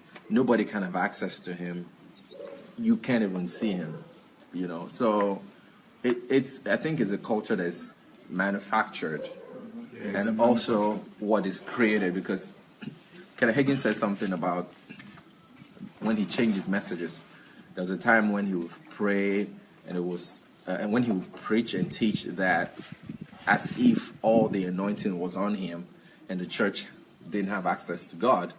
And then after service, there would be a long line to see him, and then he would lay hands. Another 4 or 5 hours, he still lay hands after service. So he changed his message to let people know that I am just like you. You know, the minute you get born again, you have access to the Father. And then the lines reduced. Because people's questions were answered in the message. All that question they wanted to see pastor to ask was already answered. You know, people believed in themselves that, wait a minute, I can do it. He said the believer should lay hands on the sick and they'll recover. You know, so the lines reduced. So at the end of service, instead of having like the whole church line up to see him, it was maybe 4 or 5 people who want to see him for just, and then he could attend to them, and then he was able to see them and go home and still have a life. So I believe some of that behavior or that culture is actually manufactured to also keep people in a certain box, and then keep the pastors on a different pedestal, you know, and then it became the norm, you know. And even if a young pastor starts his ministry and then he starts to grow, then he looks at his colleagues who, nobody can see me. Then he invents that same system. Nobody can see him. But at the end of the day, the effectiveness is not there. You're not touching more people. Many people's lives are not being changed. You know, so it's so refreshing to see that, you know, you can come to Pastor Sunday and it's just access. You know, like way back then, somebody asked me, who's your mentor? I said such and such. They're like, he's not your mentor. I'm like, why? I said, you don't have access to him. And I'm like, you're right. I don't have access to him. I get access to him, so I really can't call him a mentor, because if I really, really, really, really have to see him, I can't. So I said, okay, I'm not in the top 10 or the CEC, the Central Executive Council. Even those in the Central CEC can't even see him when they want to. Of that denomination? Yes, there's sometimes he doesn't want to see anybody. He shuts everything down. CEC can't see him for weeks. I mean, and it's like living a mysterious life, and you don't really know him. So Is this a ministry in Nigeria? Yes. So it's like you don't know him. So, you know, when I came to HMT and Pastor was talking about the fact that he made a mistake when he was pulling crowd, and then he had to restructure everything. And at a point, because he was telling us the origin of HMT, that at a point he wanted to say everybody go home, and it was like, no, that's too extreme, you know. And then he restructured everything. He wanted people to meet him, that if you knew me, you wouldn't be saying what you're saying, because had you had a one-on-one contact, you would actually know that what I'm doing you can do. And I was like, wait a minute, is that why you gave birth to this? Like, that's like giving people access to you that nobody wants to give access. And the gift of access is actually what makes a difference. We can all come here and observe closely, you know, and he's asking, what did you learn? And then you say, okay, I saw how you did this. Those are practical examples that stick with you for life. This is more than words. Yes. You're actually observing how he, you know, hugged somebody, how he, you know, did this, so you're actually looking at the technology in place, how he works that quote unquote magic of touching people, of making them feel special. You watch it closely, like a living practical example, you know, so it's more real. So that gift of access, you pick it up in HMT, you pick it up in the lifestyle, in the system, you know, like, you know, Pastor Chris was saying, you know, you come in, it's like there's no special seats, you know, everybody's special. And then you have to get with the program. This is different. This is the kingdom, you know. So the gift of access speaks way more volumes. And you discover that when people go through him, they have a lot more to offer their world because they are well grounded in their mind and in their hearts. All the wires have been reset, you know. And everything is just different. And then we're at that event, he gave gifts to the photographer. And we're like, wait, this is supposed to be like the top 10 as are receiving these gifts, you know, to the driver, to the cook. So, come on. It just messes up with the way we've been thinking that this is how the Bible, because now you go back to the Bible like, wait a minute, that's actually what the Bible said, but we skipped it.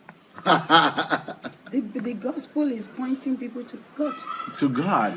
Yes, letting people know God is so they can have direct access. Access to God. That's it. That's it. No one should be standing. Jesus, you know, already stood, but the veil rented, so each one of us can have direct access to the Most High. I think I also think part of this, if you look back about 15, maybe, about 15, nearly 20 years ago, there's this book that started doing the circles among young pastors. It's called The 48 Laws of Power. That was a Ben. No, but Benny. You know about? Yes. And when you read that book, you think when you say you would think it's a Christian, it's a Mafian book. I didn't read the It book. teaches Mafian. Yes. 48 laws of power. John Green. John Green, God bless you. And one of the law is, as a leader, use scarcity to increase your importance. Yes. Keep yourself at a distance where your congregation can see you, but far enough that they can't reach you. That will work in the secular, but it doesn't work in the church. But it. That's what the church is. That's what the pastors adopted. In the secular, it would work. True. You know, but even then, though, there's still an element of falsehood in that. Because deception. Yeah, deception in that. Because if you don't touch your people, look at Richard Branson going on the aircraft and serving the passengers. Ma'am, I understand that, but what I'm saying is, some of these things started from there because they adopted that book as the prototype for the leadership, the template for leadership. It's called the 48 Laws of Power. You didn't know that, but they gradually, because I read that book, and I started at some point aligning my leader with some of the rules in that book, and I could tick them like, yes, that's right, yes, I can see that. No, seriously. Like manual. Exactly, like manual. And the book just went around, it did a lot of rounds among the pastors then. There's always barricades. Yeah. They will set up barricades, you can't go near the people that are so far. You're coming to bless them. And they are in order. But And the securities are keeping people away. It's completely wrong. Jesus wasn't like that. I saw that book. I didn't even buy it because I wanted to buy it. 49 Laws of Leadership. So I saw it in the bookstore. But I tried to flip through it. And when I started seeing the topics, I just said, this is demonic. It is demonic. It's not even principles. That's why one of the reasons why I started writing books for the secular people. You see my books now, they are not too religious. Yes. They are more for the general public, and this is because they must be replaced. If these demonic principles could be brought to the church, open like this, to the society, the kingdom principles must be written in such a way that they are the ones. So I want to do the opposite of what that 49 laws are doing. It is totally the opposite. And what God said we should do is to take the principles of the kingdom of God into the society. So I want to counteract those. But if you tell me that there are pastors reading that book, I can't believe it. But that would be it. Not reading it, doing it. They have it. I bought it. I read it. It's not possible. I bought it. I said I've read it. That's why I say it's a mafian. It contains mafian principles. I bought it. I read it and discarded it because. And you are not the only pastor in Nigeria who has bought it. Oh. If you were not buying it, you won't see it on Christian. Christian? Yes. Christian bookshops. Christian bookshop? Yes. No, it's not possible. Because the place I saw it was not. It was a communist place.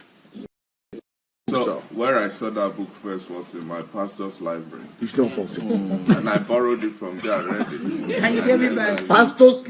Yeah. In his personal library. Maybe somebody. Because it's on leadership, so they want to know about leadership.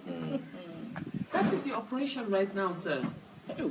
That is the operation right now. 49 laws of 48 laws of. That's how they operate when you. I didn't read it. Share. I just looked for it. Even if we will highlight some of the rules, just Google 48 laws of power. They will highlight some of the rules there. Just like one of the chapter pastors of that, my previous ministry, was a younger pastor, not even in the central whatever, just a state pastor. He was coming to our own state to do an outreach. So we set up platform. We had worked 3 days. Then he showed up with like 12 bodyguards with like big biceps, and we're like. So we kept quiet because he was a little bit more senior and he could call the shots. So during the service, he just placed all the bodyguards all over the place, and they were wearing glasses, like like a Nollywood movie scenario. I'm like, who's gonna kill you? Like, you're not even important. I said in my head, he's my boss. I was like, okay. So during the service, people were even scared to come out to receive Jesus. Because the bodyguards were like, look at that. When it was time to like altar call, people weren't coming out because nobody wanted to go Jesus on my seat. Serious. So it's a culture. Everybody quickly want to be important, like instantly. It's a celebrity. And that's true. What I retain is that good people are wasting time because they are not in contact with the. Exactly. They have a good heart, they want to learn, but they don't have access nor to the good person, nor to the real truth they need to develop themselves. I saw that in my life so much. That's it. Because you're a pastor, right? Yes. That's and it. in France, it's very, the Christian world is so. That's why I've learned English to have access to books.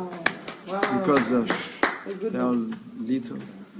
One time I say with pastor, I say, for years, my spiritual fathers are the books. Wow.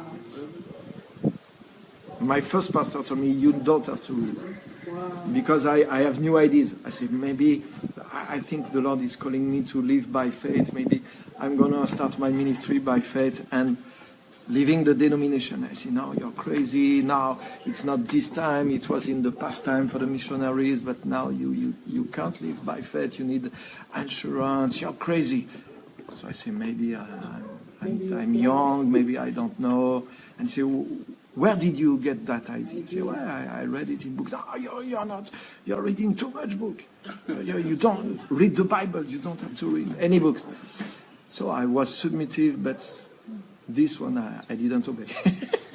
Because books, wow, without books, I could not be where I am today. No. That's it. That's it. Many good people are not in the good place. So we have to find something to make the connection. You couldn't read other people's books. So that already shuts you down from using your learning. You couldn't... if it's only the ministry's books that you are supposed to read. You can't walk into church with another book from another minister or whatever. They will shut you down immediately. Like, why are you reading that book? You know, you're gonna go astray, and then you have to throw it away. You know, you might as well tell me not to study math because it's also written by somebody else. You know, so it's just a culture. You know, and like Pastor Chris said, there are people who are yearning for a change, but for the most part, they're not at the level of effecting a change, you know, top to bottom, where, you know, if it's like maybe the head of ministry who can call the shot and say, going forward, this is the direction we're going to go, this is the order of things. But they're usually like underneath serving, taking instructions. They depend on the system. Yes. So they're really a little bit helpless. And for those of us that are like, who have like an open mind or who had enough, a lot of people, they have to have enough to come out of the church. Enough of money, finance, what you said. Okay. Yeah, and also enough of punishment from the system. you know, like he was tired at some point. Enough of pain, suffering. He has to get to the point where like he couldn't take it anymore. So a lot of that was serious. Yes. That was no. Yeah, you just have to get to that point where, look, my brain is not working anymore. I just need to breathe, and then you're now leaving that system, and you know. But you stretched through 5 years. You stretched 11. I mean, from when you started saying no, and that's 5 years. The idea of the loyalty must have really been so embedded. Let me say this. Just because of what you said. Yeah. Look for a book on rebellion and disloyalty to evaluate and examine. Because I was, is it that I'm getting rebellious now, or is it that I'm getting disloyal? So I had to go. I even have the books, 2 books. I found it very difficult to even see a book written on that topic. But I was able to get 2. I read through it. So I began to caution myself in some areas that I felt that okay. But some of those books are written to imprison you. More. That's true. Because the book somebody gave me the book, the lawyer and disloyal. Totally demonic. Totally demonic. Totally demonic. It's not the spirit of Christ. And people are crazy about that book. Oh my God. Pastors, they want people to read that book. They want people to, you know, to be submissive. It helps people to, but it's cultivating fear and bondage and telling people to be loyal. So everybody is afraid to be called disloyal. And anything that is done out of fear, it's not of God. It's not of God. So when I said it first, to people to hear that book is demonic, and they said the person who wrote it is a big shot. They even said the guy likes me, and the guy speaks good about me. But I said it doesn't matter. Truth is the truth. If he's cultivating that idea, he doesn't know. He might be doing it in ignorance. He might be a good guy. But those books, he has 2 of them. Yeah. I've only said it. I know. This one? I know it is. You know? Because we want You to know help. We want to help people. Yeah, I've already said it now. Everybody knows I it. didn't hear it. Well, here we Who didn't hear? Who I has? didn't hear it. That's what. You Didn't hear hear? what? I didn't hear the title of the book. Okay. And the You didn't hear? Okay, it's very popular book in Africa. Yes, and I don't know, maybe that's the title, but I think it's called Loyalty and Disloyalty or something. Yeah, Yeah? I know the book. Okay. I've read it. But I think it was written from the point of view. I read it all. So I know the book. But when you compare it with the point of view, Now you see. who now left Oh after my the goodness. crisis. I think it was. it doesn't matter. Even when they do it, bless them. They're free. We don't respond with what people. Okay, for example, people have left me, and people keep leaving me all the time. But it doesn't matter. I shouldn't build a doctrine that will be against the nature of God just to prevent people leaving me. People will have their evil tendencies. People will have their weaknesses. And people will even succumb to demonic manipulation, betrayal. Betrayal is reality. So people will be betraying you and something. But no problem.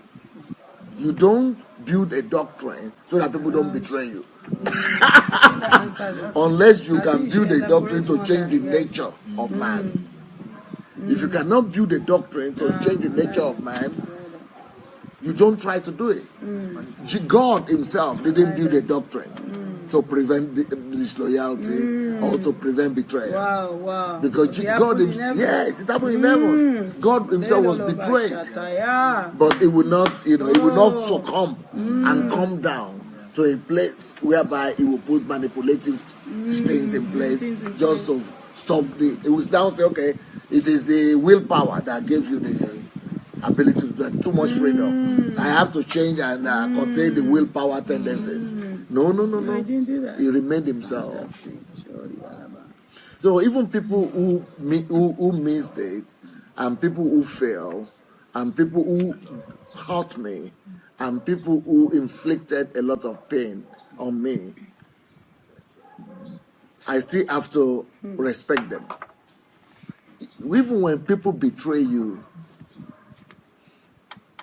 they have their reasons. Their reasons might be wrong, but they have their reasons. And whatever they do, they will reap. Yeah. That is enough for me. But I will not now begin to say, build a whole doctrine that will now affect other people that are not even betraying me, that are still there, and put them in a cage. That they have to be loyal and something. You don't need to be loyal to me. Even the people who I say betray me, they are still worshiping God their own way. Even the people who betray me and stab me in the back, God is hearing them all, and they listen to their prayer. And even the ones who wanted to kill me the most, they are still praying to God, though, and God is still calling himself their God, and they are calling themselves God's children. So, I don't have a monopoly to God, and they have access to God just like, yes. Nobody has a monopoly to God. Yeah, just like they have access to God, like I have access to God. And then, even if they were wrong, let's assume they were wrong and they did something terrible. Why is it that God himself didn't turn his back on them?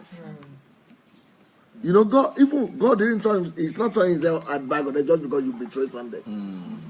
God is still hearing their prayers. They are still doing their own devotion. They are still praying in their own churches. And God is still answering them, just like he's answering me. But some of us would like God to take my side against my enemy. But thank God, God cannot be bribed. And God cannot be manipulated. Because God is seeing beyond the pain they inflicted on me. God is seeing beyond what I call betrayal. Okay, for example, let's say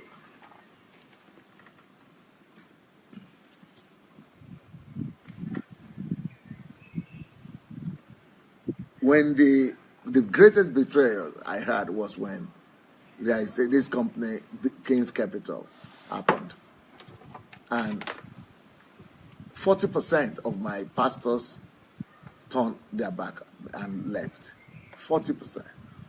This is because they were hearing news.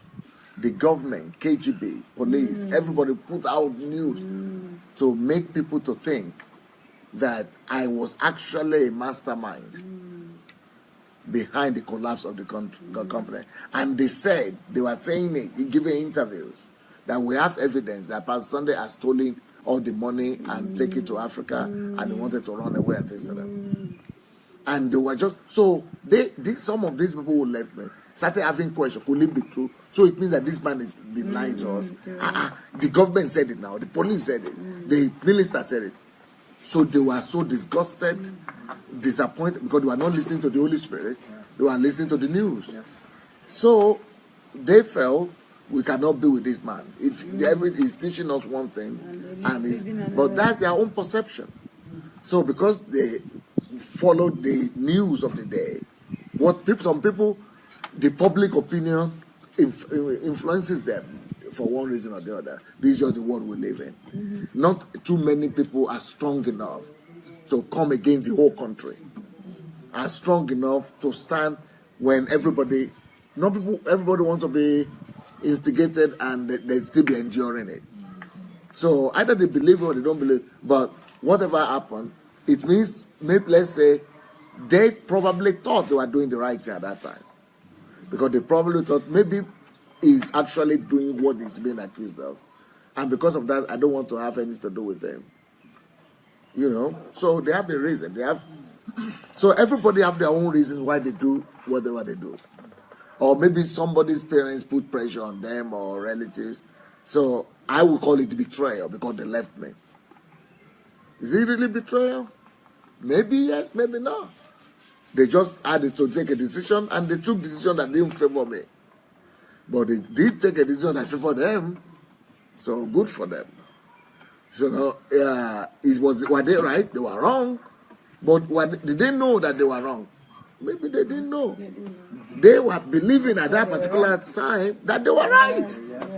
So is it betrayal? I'm not sure. Even though it looks like that to me. From my own perspective. You say, so why is it that God is not turning his back at them? Because God is seeing their own perspective too. And I'm seeing just my own perspective. God is seeing what I'm not saying. And he's seeing what they think. Even if they have believed lie at this particular time, but they are being motivated by what they have believed, by the conviction they have right now.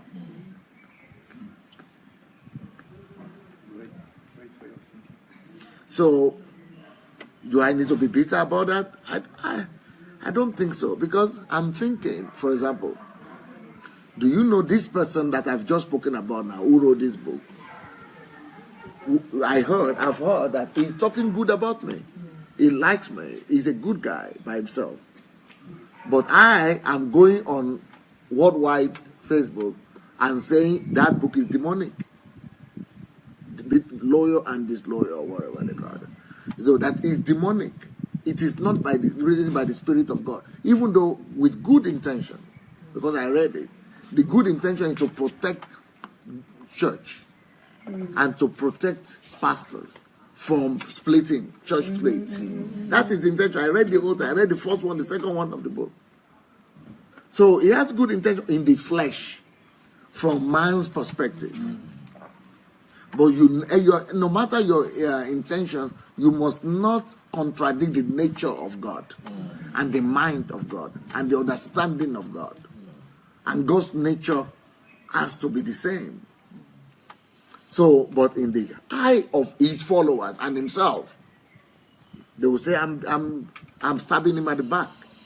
But some people have written me before, and I say, why don't you write to him personally? Talk to him. Or why don't you go to him? Why should you talk about it publicly? You know, but I have my own reasons why I'm doing that. So somebody will say I'm betraying somebody. Somebody will say I'm backbiting or backstabbing. So, and they have the right to also think. So, who is wrong or who is good? So a lot of things that we might be thinking are evil or people do bad, it depends on perspective. But we shouldn't build doctrines around my feelings, our feelings, or what we feel is right or wrong.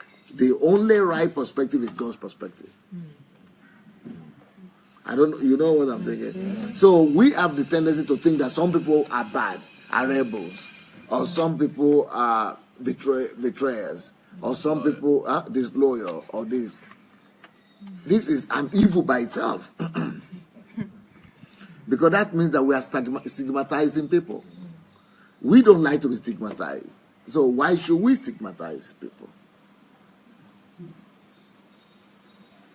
So what's the answer to that? The answer is give the people benefit of the doubt. Let God judge. God has said, don't judge before it is time. You know, say your opinion, you know, but don't judge people. You know, express your own feelings, but don't judge people. You know, let God judge. Let God be the judge. Do what you believe is right to be done. And they are doing what they believe is right to be done. Yes. If yes, please. I just wanted to say, I think the whole problem with Louder a little bit. English church. You have seats for everybody. You have enough seats? Okay.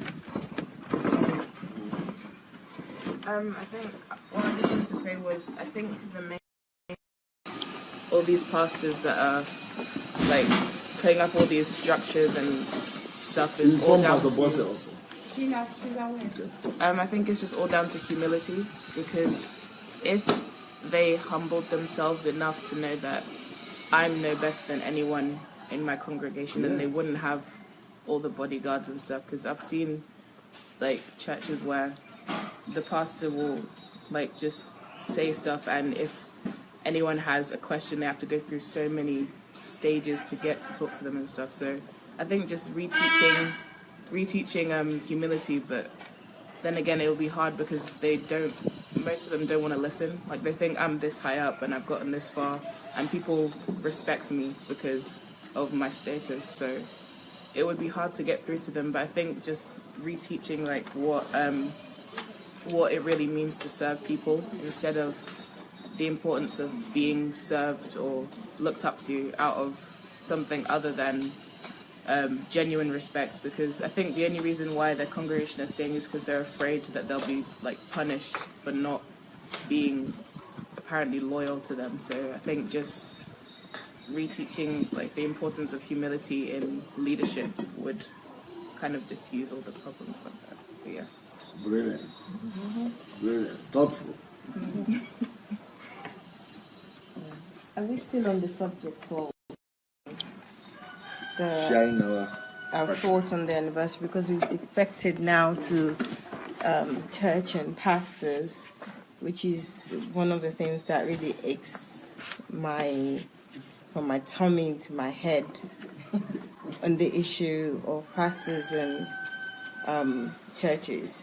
I think I have something to say on both, but since we're on the issue of pastors and churches, I think if really right now just said everything in a subtle way. In my opinion, I think that there's a lot of deception manipulation. From pastors and even the congregation. We're all deceiving each other, and we need to stop doing that. And also, in order to just get an agreement on this, I think maybe we should also define what pastor is and what a church is, what it means, the word church and what the word pastor means. I have, from knowing Pastor Sunday, I have now realized that even if you call yourself a pastor, if you don't have the content of a pastor, a real pastor, you're not a pastor. Just like a hamburger, it could be called hamburger, it doesn't have ham in it. There's no beef, it is beef. Okay? So that is my opinion. It's just as simple as that in terms of understanding pastors and pastor understanding themselves. we need to stop. We need to stop this deception to ourselves, and we need to stop the deception to other people. If first said in terms of understanding or knowing what service is and loving God and loving people, I think a lot of people need to die to themselves. If they really want access to Pastor Sunday, they have access. Everybody here had access. God gave us all minds, and we used our mind. We took the access. Some people said they've heard of Pastor Sunday 10 years ago, and only now they came closer to him because they made a choice. It is a choice. I personally don't think that other pastors did any special access or revelation to come to him. They choose not to. But I'm not saying this in judgment of them. I'm saying it because they need to die. We all need to die to ourselves.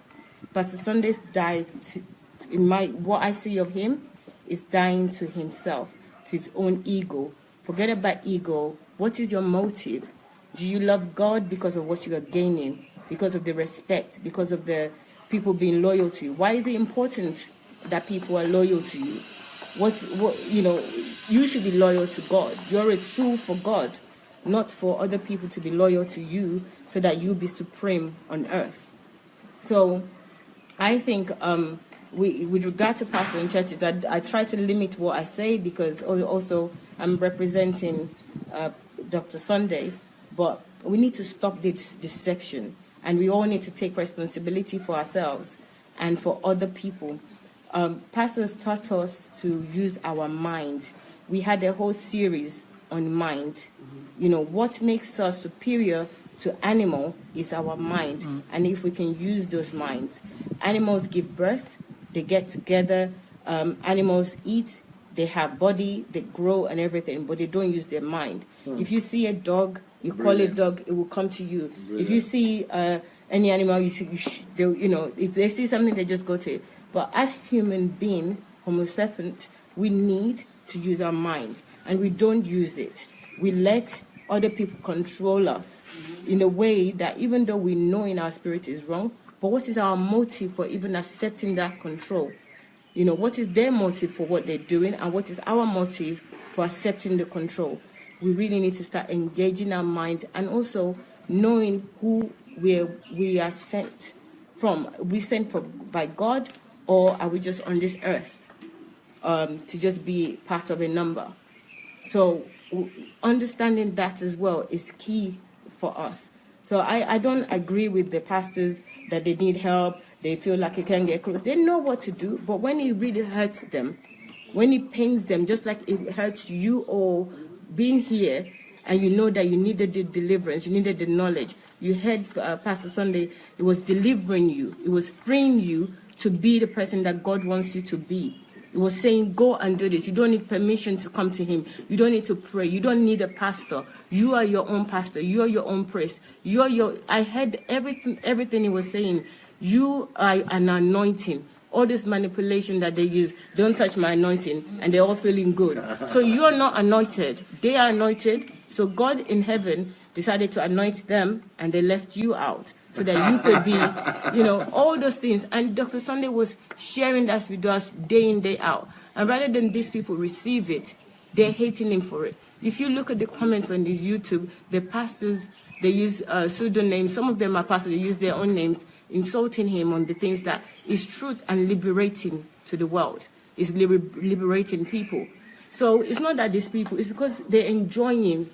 In my opinion, they're enjoying their life. They've been dreaming about being pastor for many years so that people can say sa, sa, sa, sa, ma, ma, ma for them. Especially in Africa, especially of African descent. They love it. They love the limelight. They love what they're enjoying in it. And even Pastor Sunday has told us about his beginnings and the middle. In HMT, he told us what happened. And even when people start to betray him and when everything started to happen, how that changed him. That is somebody that can see that, okay, I was wrong at some point. Where are all these other pastors that I am wrong?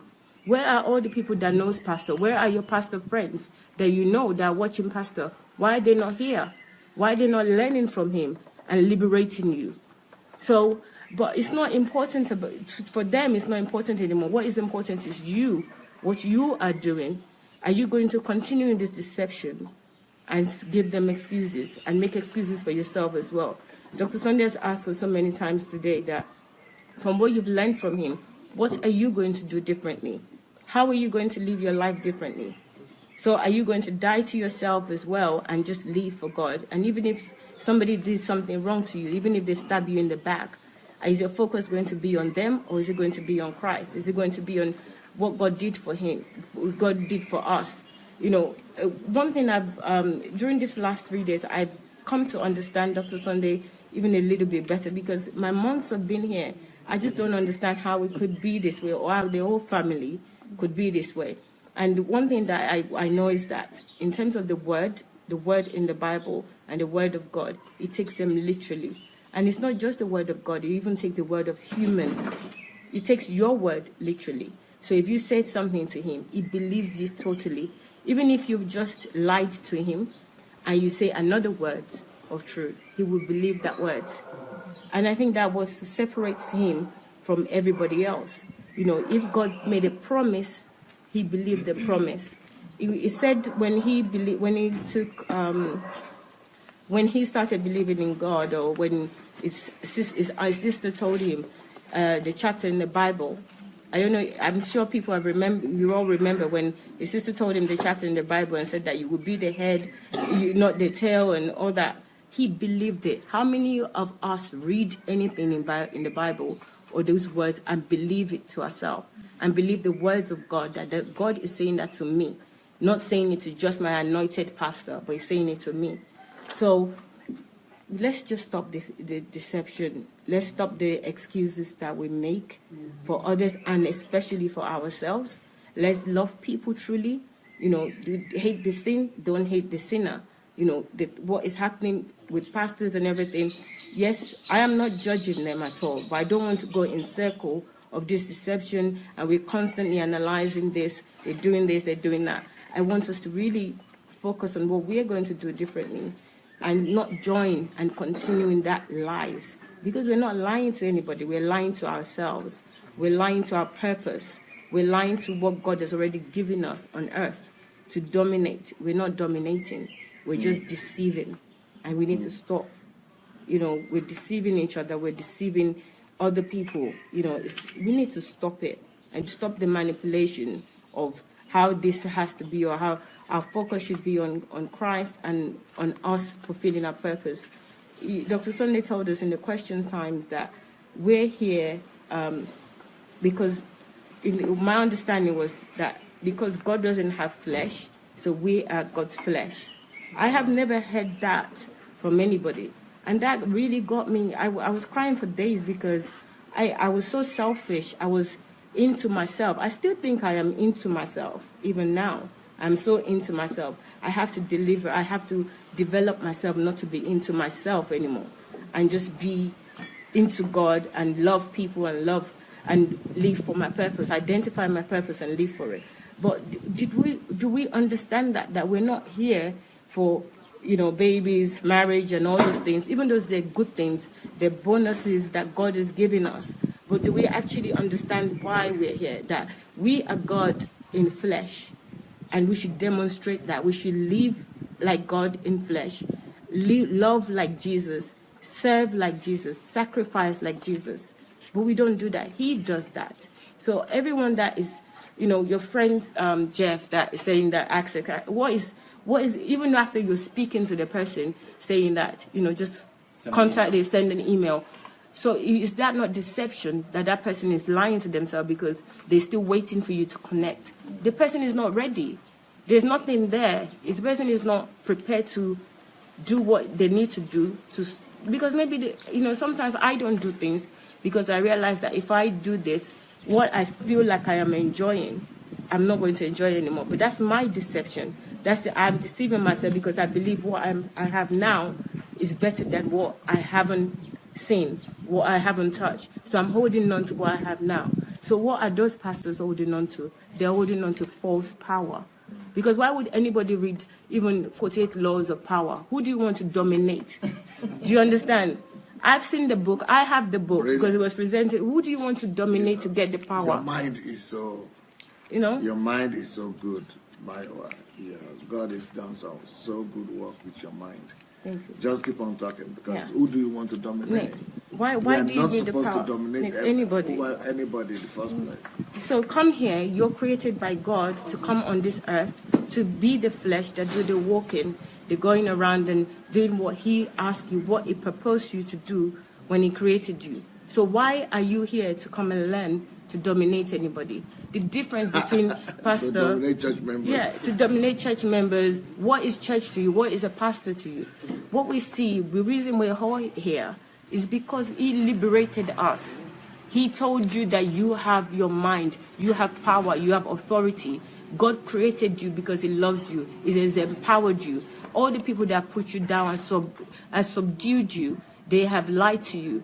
You know, they forgive them, forget about them, but now start taking dominion. I remember times in my room, in my car, when I'm going to work. Those are the things I'm hearing from Him, saying that come out.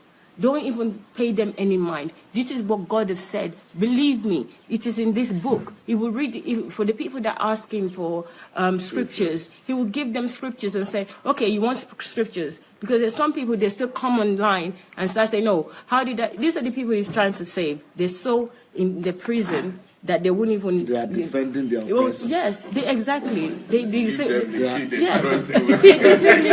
defending the slave masters and saying... Fighting against their deliverer, their liberator. And I say that it's like, okay, all right, wait. It will tell us, wait. You know, I remember in the mornings, maybe I'm jogging or I'm out in the car.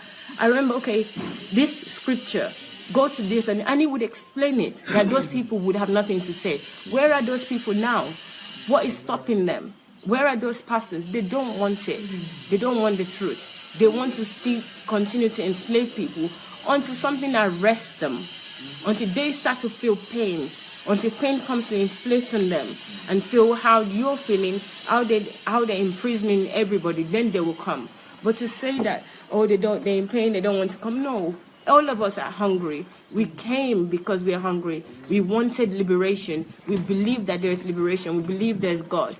Not because it was convenient for us. You know, you all sacrificed something to be here. So where are they? So I don't want to engage because, yeah, everybody have to have rights. But please, it's just a pleading. Please don't let us continue to engage in deception, making excuses for other people. If God makes you see, God also is equally great that He would also make them see if they want to see. Pastor Sunday was talking about the will. You know, God could strike anybody. He could do anything, but He wouldn't even do it. He gave us free will. He gave us equal mind to think, but we choose not to. I have chosen not to in the past, but I'm trying my best now to repent against not using my mind. You know, living for myself, not loving people, not loving God, not wanting the purpose of God. I just wanted to be for myself. But it's not about that. We're here in flesh. We are God in flesh, and we need to demonstrate that. Don't you believe that there are innocent people, hungry people, desperate people out there, but can't just make themselves to believe that Pastor Sunday is actually accessible, because they have been so conditioned. You know, it's about human conditioning, and it's about human psychology. If we have, if not just human, but even any animal that is tied down, and for a long period of time, after some time, will not go beyond that distance. So these people have been told that to get to big man, a big pastor up there, that you don't just walk from the street to them. Now you are telling me that Pastor Sunday is like that. You can walk up to him. But even people who are living here in Ukraine, even people who are my church members, even some of these people who are coming out of greet me, some of them don't have the boldness to just come and see me. Not because I say you can't see me. They from somewhere, I don't know where, they have come to believe that you can't see pastor. Even though I'm demonstrating it every day, trying to scream to the world that, I'm here. But some people, because of that conditioning, don't you know that there could be some people like that who are sincere, and it's actually that sincerity that makes them to be so gullible and fall into that because they also want to serve God. They think this is the symbol of God, and it is that thought that has really led them to that captivity. There might be people there sincerely who might find it just difficult to believe that they could actually be privileged.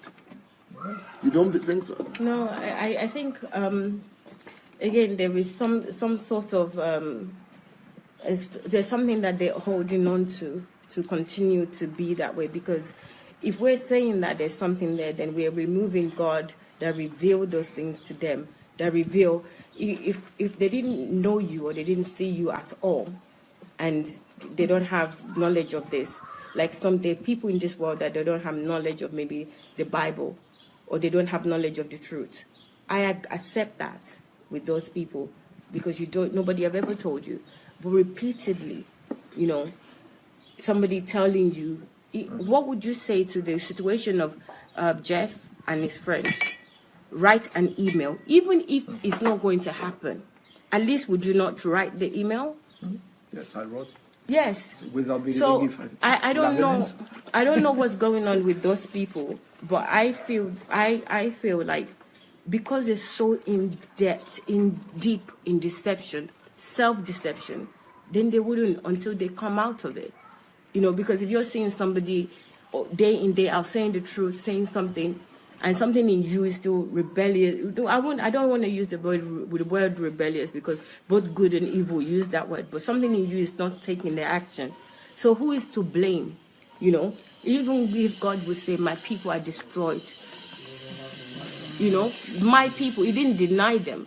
But because you had lacked that wisdom, you lack it.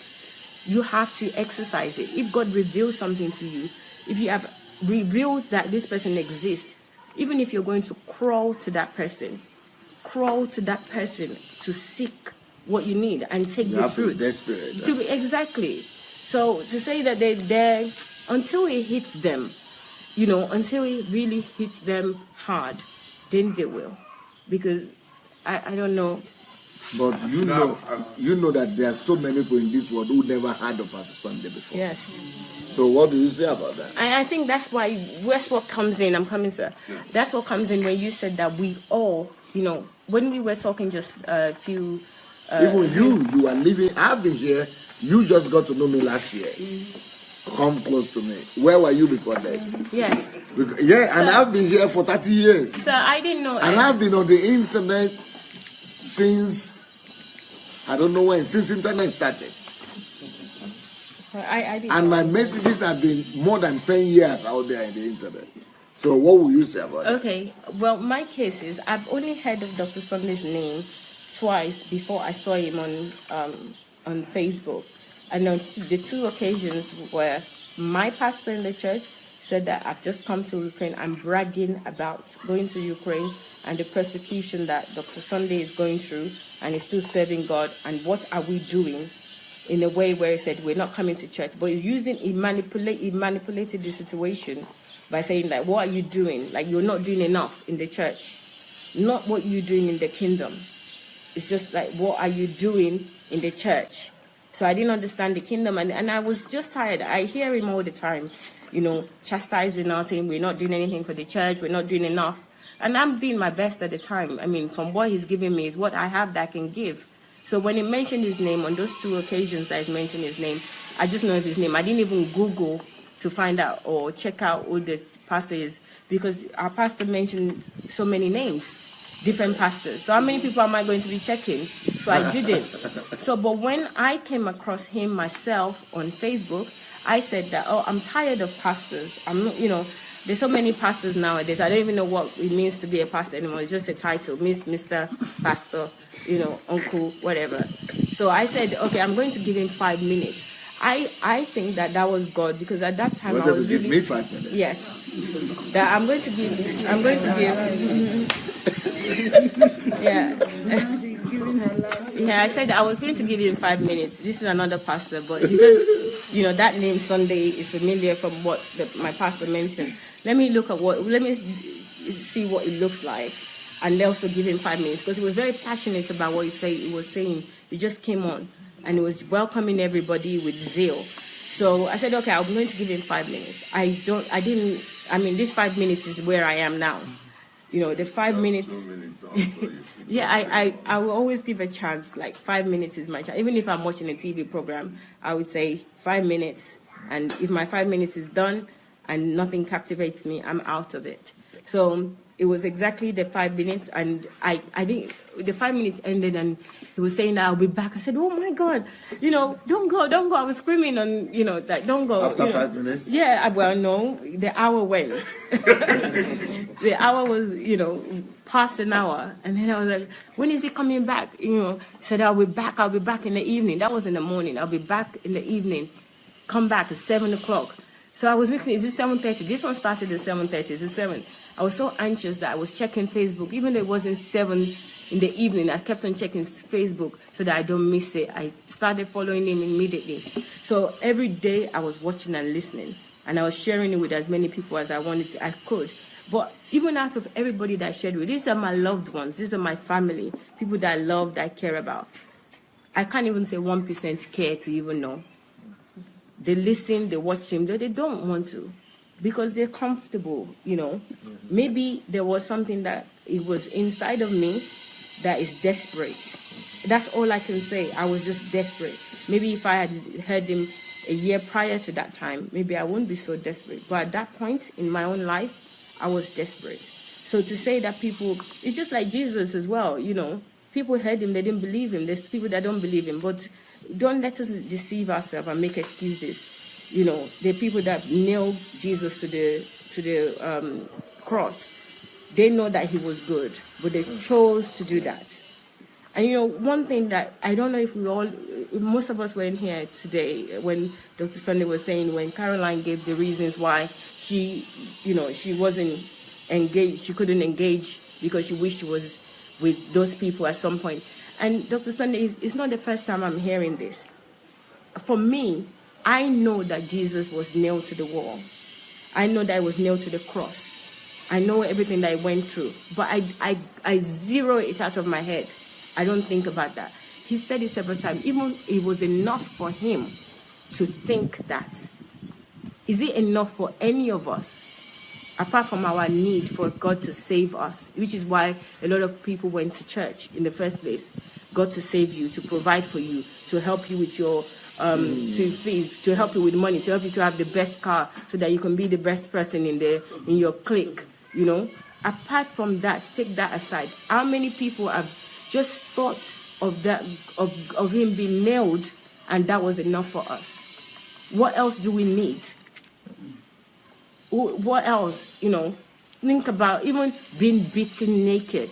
The picture we saw was that he had an underwear on. But he was just saying now that he was naked, he was beaten naked. Have you thought of it? Did anybody here think about that and just say that just because of that, I'm not going to go, I'm not praising you because of what I want. I don't want you to save me. In this sickness, I want to remain in this sickness and still love you. I want to remain, even if I don't have, and still love you. Or they would say, oh, if you don't do it for me, then you're not God. You know, do we ever think about him being nailed to the cross and everything that he did? So why do we believe the lies and not the truth? So to say that, you know, we didn't know, we didn't see. I was in sickness as well. I was living in my comfort zone. I loved my life. I had the things that I wanted, but I was not in my purpose. And because I wasn't functioning in my purpose, God also put that thing in me that I would be unsatisfied. I was so unsatisfied with everything. It doesn't matter what I eat, how luxury it is, or where I go. There was the pain of not being satisfied. There was no peace because I was not functioning. My creator created me for a purpose, and I wasn't functioning in that purpose. So I was always in pain. So I'm giving up on deceiving myself. And I'm giving up on making excuses for other people. They need to be hungry, and they need to die to themselves. Forget about your ego. Forget about your motive, the negative motives that you have. Maybe the one word that you need to remember today is just to think about Jesus. He was naked. He died for you. He was nailed on the cross. He died for you. He did everything for you. And what are you doing in return? So when Dr. Sunday was saying that, how can we get this message out? How can we get this out to people? We didn't come out with anything. We didn't really respond. We didn't say, this is what I'm going to do. Platform is one of them, but there are other things that we're going to do. How are we going to change our lives? Are we just going to be listening to story times like this? Because this seems like story times. It's almost like pleasing to us. We sit down, we hear these stories. We heard about people that have done us wrongly in the past. But we have done other people wrongly as well. So, but what are we going to do? What steps are we going to take to make a change? To really live that Jesus? It's not the only one that should be doing this. We should all be living this way. Yeah. Dying to ourselves. That's the message. How it's going to spread faster. Yes. So what are we doing? What is our motive? Forget our motive, forget our ego, and just think about Jesus on the cross. If he doesn't do anything for us ever again, the fact that we were created, he died for us, that should be enough for us. And that's what I keep hearing from him. Everybody that he gave, I'll just let other people talk, because I wanted to talk about the 3 days experience and how I felt. I just don't want to start from the 3 days. I really want to start from Friday. The conception. No. The conception. For conception of these 3 days. Yeah, we are still going to continue on that in the evening. Yes. So I'll just let other people talk. But please, it is enough of the deception, if not to ourselves, but to other people. But when we start with ourselves, then we can also extend that to other people. When we stop deceiving ourselves, we will stop deceiving others. But when we deceive others, we will also deceive ourselves. So, enough of me. Brilliant, brilliant, Marowa. You deserve an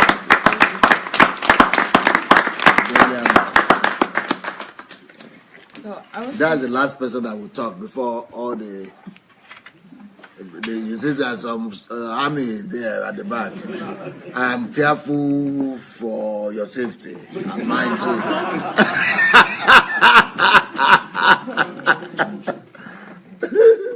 So I just want to say something short. I was thinking about my mother, because she's someone who's very dedicated in the Lord. She's a very, maybe from our perspective, you could say a religious person. She would pray a lot for me, for our entire family. She would really try to seek God and really try to be pleasing to him.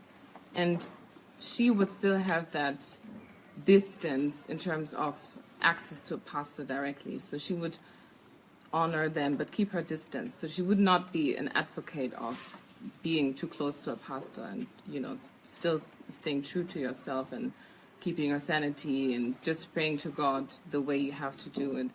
But because of my relationship to her, my trusting relationship to her. As Pastor Nkiru left? Yes. Okay.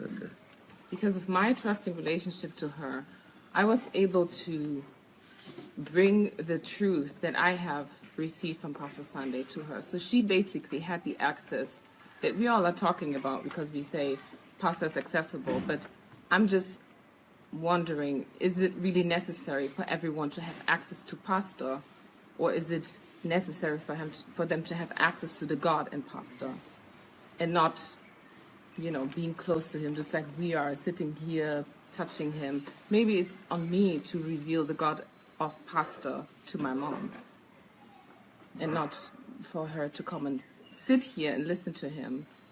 Is that not the most important thing? Because at the end of the day, it's not... The angle they are coming from is that pastors who are that there's pastors out there who are desperate for the truth to come out of the captivity. Yeah. And they are Christians. That's what he was trying to say. I would say this also applies to my mom. I mean, she was also desperate for the truth and she didn't find it. But she was still living in that deception, didn't know how to get out of it. She didn't hear of Pastor Sunday before I came to introduce him to her. And it wasn't important for her to fly here to get to know Pastor Sunday, for her to get to know the truth.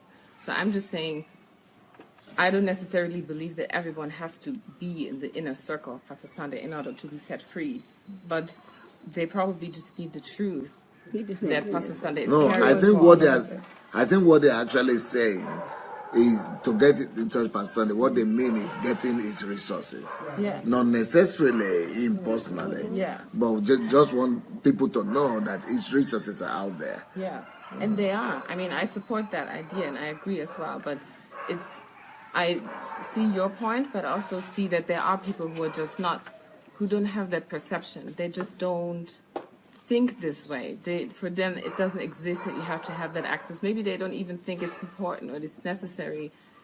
Everyone is different. So that's why I believe in when Pastor Sunday says every one of us has to be a Pastor Sunday. It's not just about Pastor Sunday, but it's, can you also replicate Pastor Sunday so that they will have the access, they will have the resources, they will have everything they need, they will have the truth, they will find purpose, because we were able to replicate Pastor Sunday as well.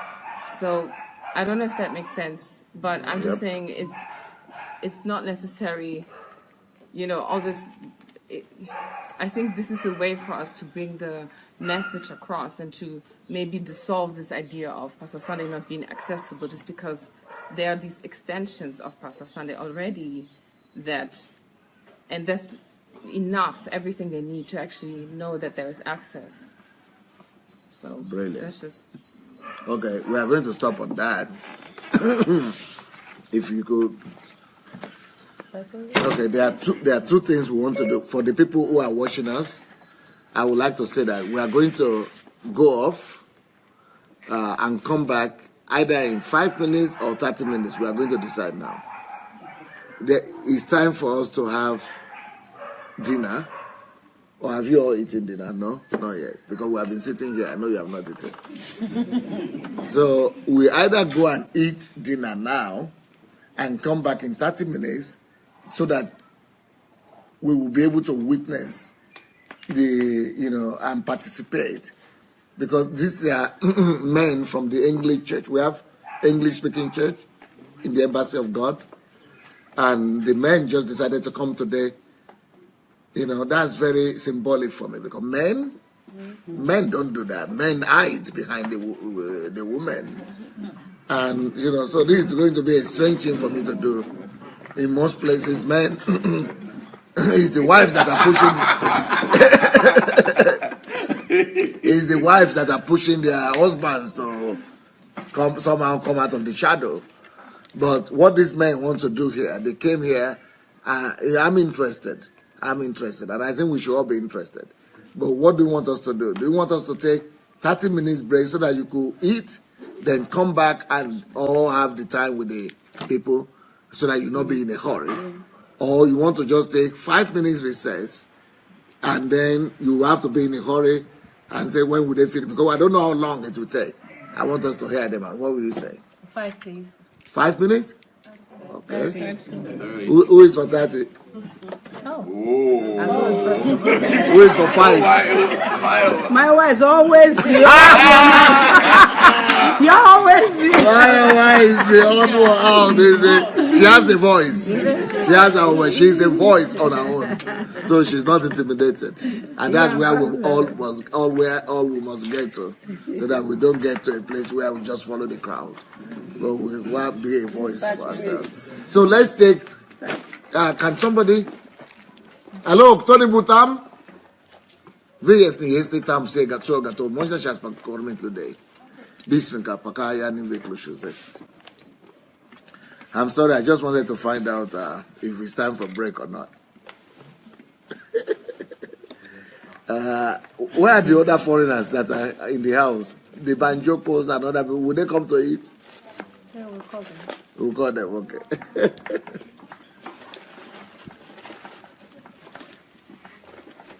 And you people have been away the whole day. Yeah, we went to the... But you should be tired enough to go to eat now. No. We're not actually. We were ministering to.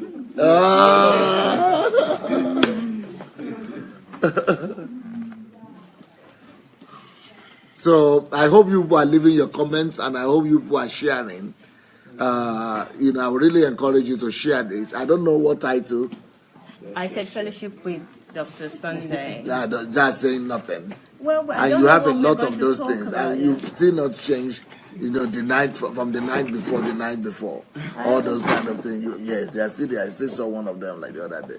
So you have to give it the topic. You let them advise you. What topic do you think we should give this time that we've had in the last almost 3 hours. Why is Pastor Sunday so accessible? That's the topic that everybody We've wants had that. I think we've had that before. Because you want to put something in a way that people will know, or maybe not about that. What are the other things we spoke about? Title. Anyway, you think about it later. Yeah. Okay, so in 30 minutes, let me see. Yeah, maybe in 20 minutes. Let's say. I'm just because now it's 10 minutes after. I was thinking if we can eat the 8:30, we could just come 8:30. So that we'll try to be back at 8:30. Even if everybody is not back yet, my wife will be back to welcome you. So 8:30 we'll be back. So see you guys, and let's go eat. Blessings.